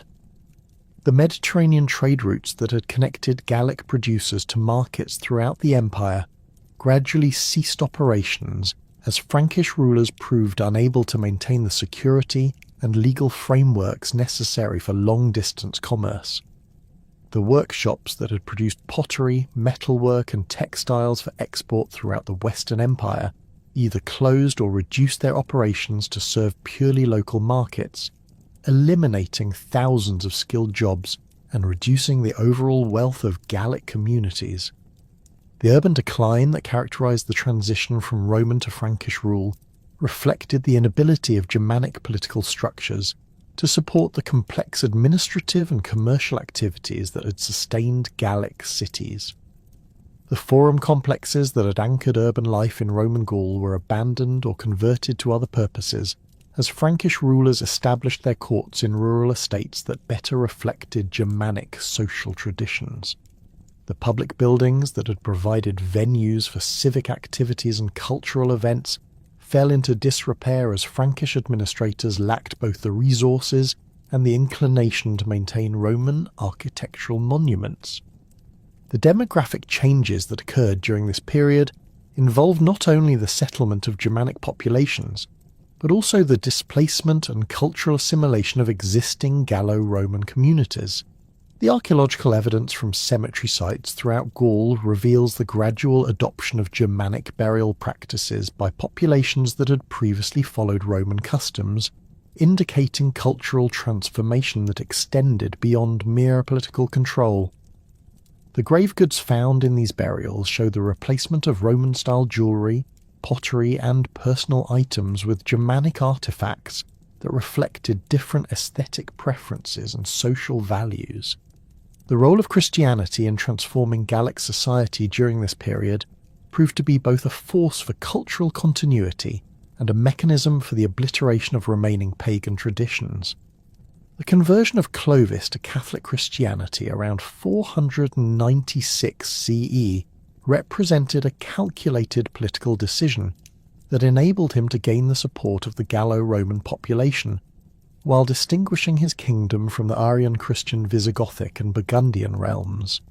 The baptism ceremony at Reims, conducted by Bishop Remigius before an audience that included both Frankish warriors and Gallo-Roman nobles, symbolically united the Germanic and Roman populations under a common religious identity, while establishing the Catholic Church as the primary institution capable of bridging cultural divisions. The ecclesiastical organisation that emerged under Frankish rule created new forms of cultural authority that gradually replaced both Roman administrative structures and Celtic religious traditions. The bishops who governed Christian communities throughout Gaul, many of whom were drawn from prominent Gallo-Roman families, possessed the education and administrative experience necessary to maintain some continuity with Roman institutional practices. These ecclesiastical leaders, while nominally subject to Frankish royal authority, often exercised greater practical influence over local populations than secular administrators, creating a parallel power structure that preserved elements of Roman governance within a Christian framework. The systematic suppression of pagan practices that characterized the Christianization of Gaul involved the destruction of temples, sacred groves, and ritual sites that had maintained connections to pre-Christian religious traditions. The Celtic sanctuaries that had survived the Roman period through syncretistic adaptations were systematically demolished or converted to Christian purposes, eliminating the physical spaces where traditional Celtic religious practices had been maintained. The Druids who had preserved Celtic intellectual traditions, despite centuries of Roman suppression, found themselves completely marginalized in the new Christian order, their knowledge dismissed as superstition and their practices condemned as demonic. The monastic movement that spread throughout Gaul during the 6th and 7th centuries created new centres of learning and cultural preservation that gradually replaced the secular educational institutions that had sustained Gallo-Roman intellectual life. The monasteries established by figures like St. Columban and St. Eligius became repositories for classical texts and Christian writings, while developing new forms of artistic expression that combined Christian themes with elements derived from both Roman and Germanic traditions. The scriptoriums that operated in these monasteries preserved some classical literature while creating new works that reflected the synthesis of Christian, Roman, and Germanic cultural elements. The educational transformation that accompanied Christianization involved the replacement of classical Roman curricula with Christian instruction that emphasized religious doctrine over secular learning. The rhetorical schools that had trained Gallo-Roman elites for careers in law, administration and literature were either closed or converted to Christian purposes, eliminating the educational pathways that had maintained connections to classical culture. The new Christian schools that emerged in episcopal centres and monastic communities provided instruction in Latin grammar and Christian theology, while largely ignoring the philosophical, historical and literary traditions that had formed the foundation of Roman education. The linguistic changes that occurred during this period reflected the broader cultural transformation that was eliminating the last vestiges of distinct Gallic identity. The Celtic languages that had survived the Roman period in rural areas and among lower social classes faced systematic suppression as Frankish administrators and Christian missionaries promoted the use of Latin and increasingly Germanic languages in official and religious contexts. The Gaulish language, which had maintained its vitality in certain regions despite centuries' Romanization, gradually disappeared as speakers adopted Latin or Frankish to participate in the new political and religious structures.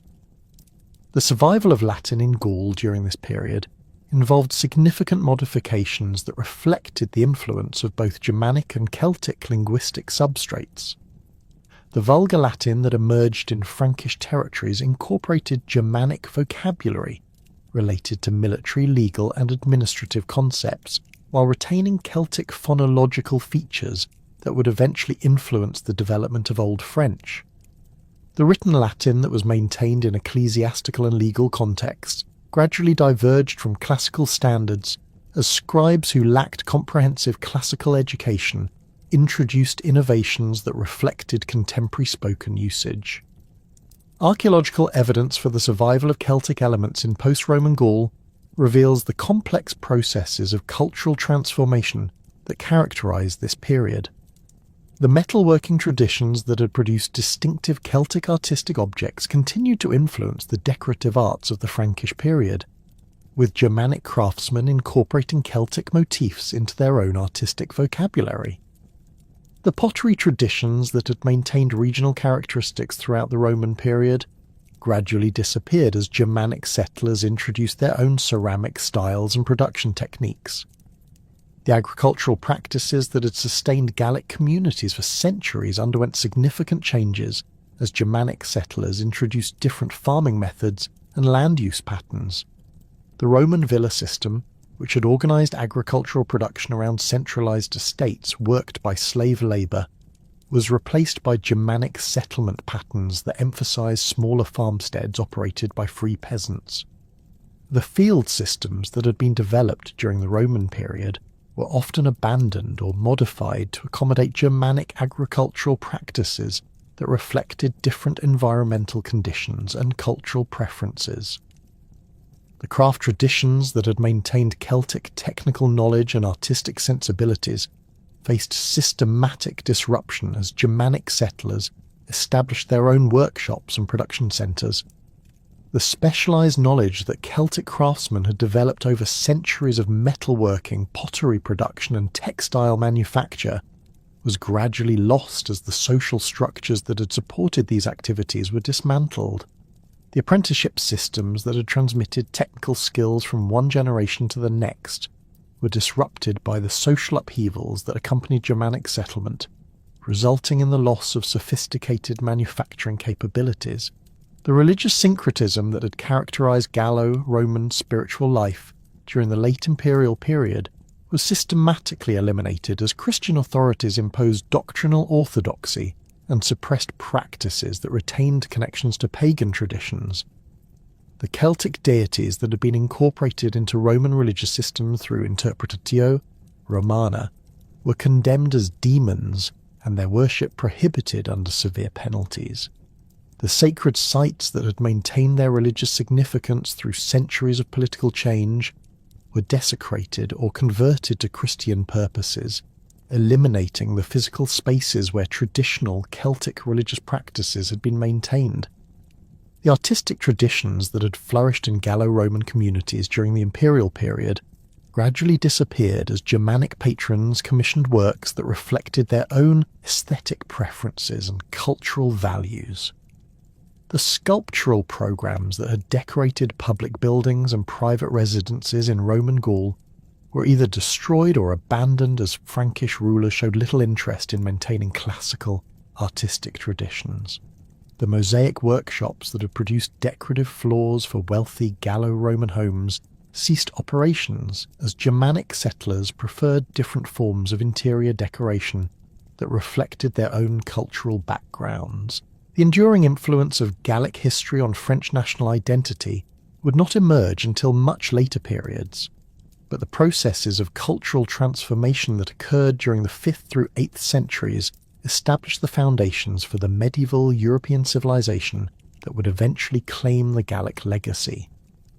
The Frankish kingdom that emerged from the conquest of Roman Gaul preserved certain administrative and legal traditions that maintained indirect connections to the Roman past while creating new political structures that would influence European development for centuries. The development of feudalism in the territories that had once comprised Roman Gaul reflected the synthesis of Germanic, Roman, and Celtic social traditions that had occurred during the transition period.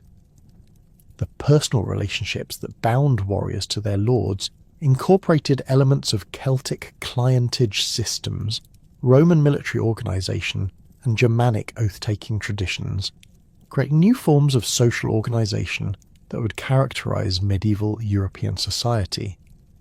The agricultural arrangements that supported these feudal relationships combined Roman estate management practices with Germanic settlement patterns and Celtic farming techniques. The preservation of certain Roman legal concepts within Germanic legal systems created institutional continuities that would eventually contribute to the development of medieval European law. The Frankish legal codes that emerged during the 6th and 7th centuries incorporated Roman principles of property ownership, contract law, and judicial procedure while maintaining Germanic customs related to criminal justice and social organisation. These legal syntheses provided the foundation for the more sophisticated legal systems that would develop during the Carolingian period and beyond.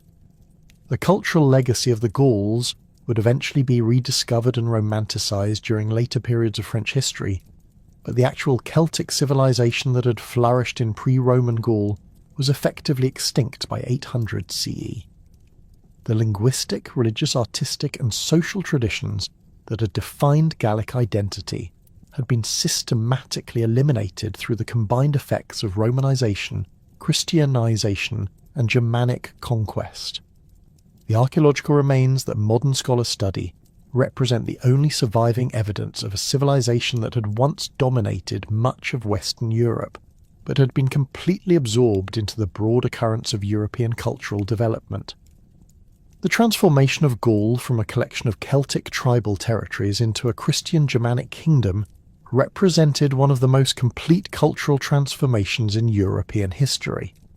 The process that began with Caesar's conquest and concluded with the establishment of the Carolingian Empire involved the systematic replacement of indigenous Celtic traditions with imported Roman and Germanic cultural elements.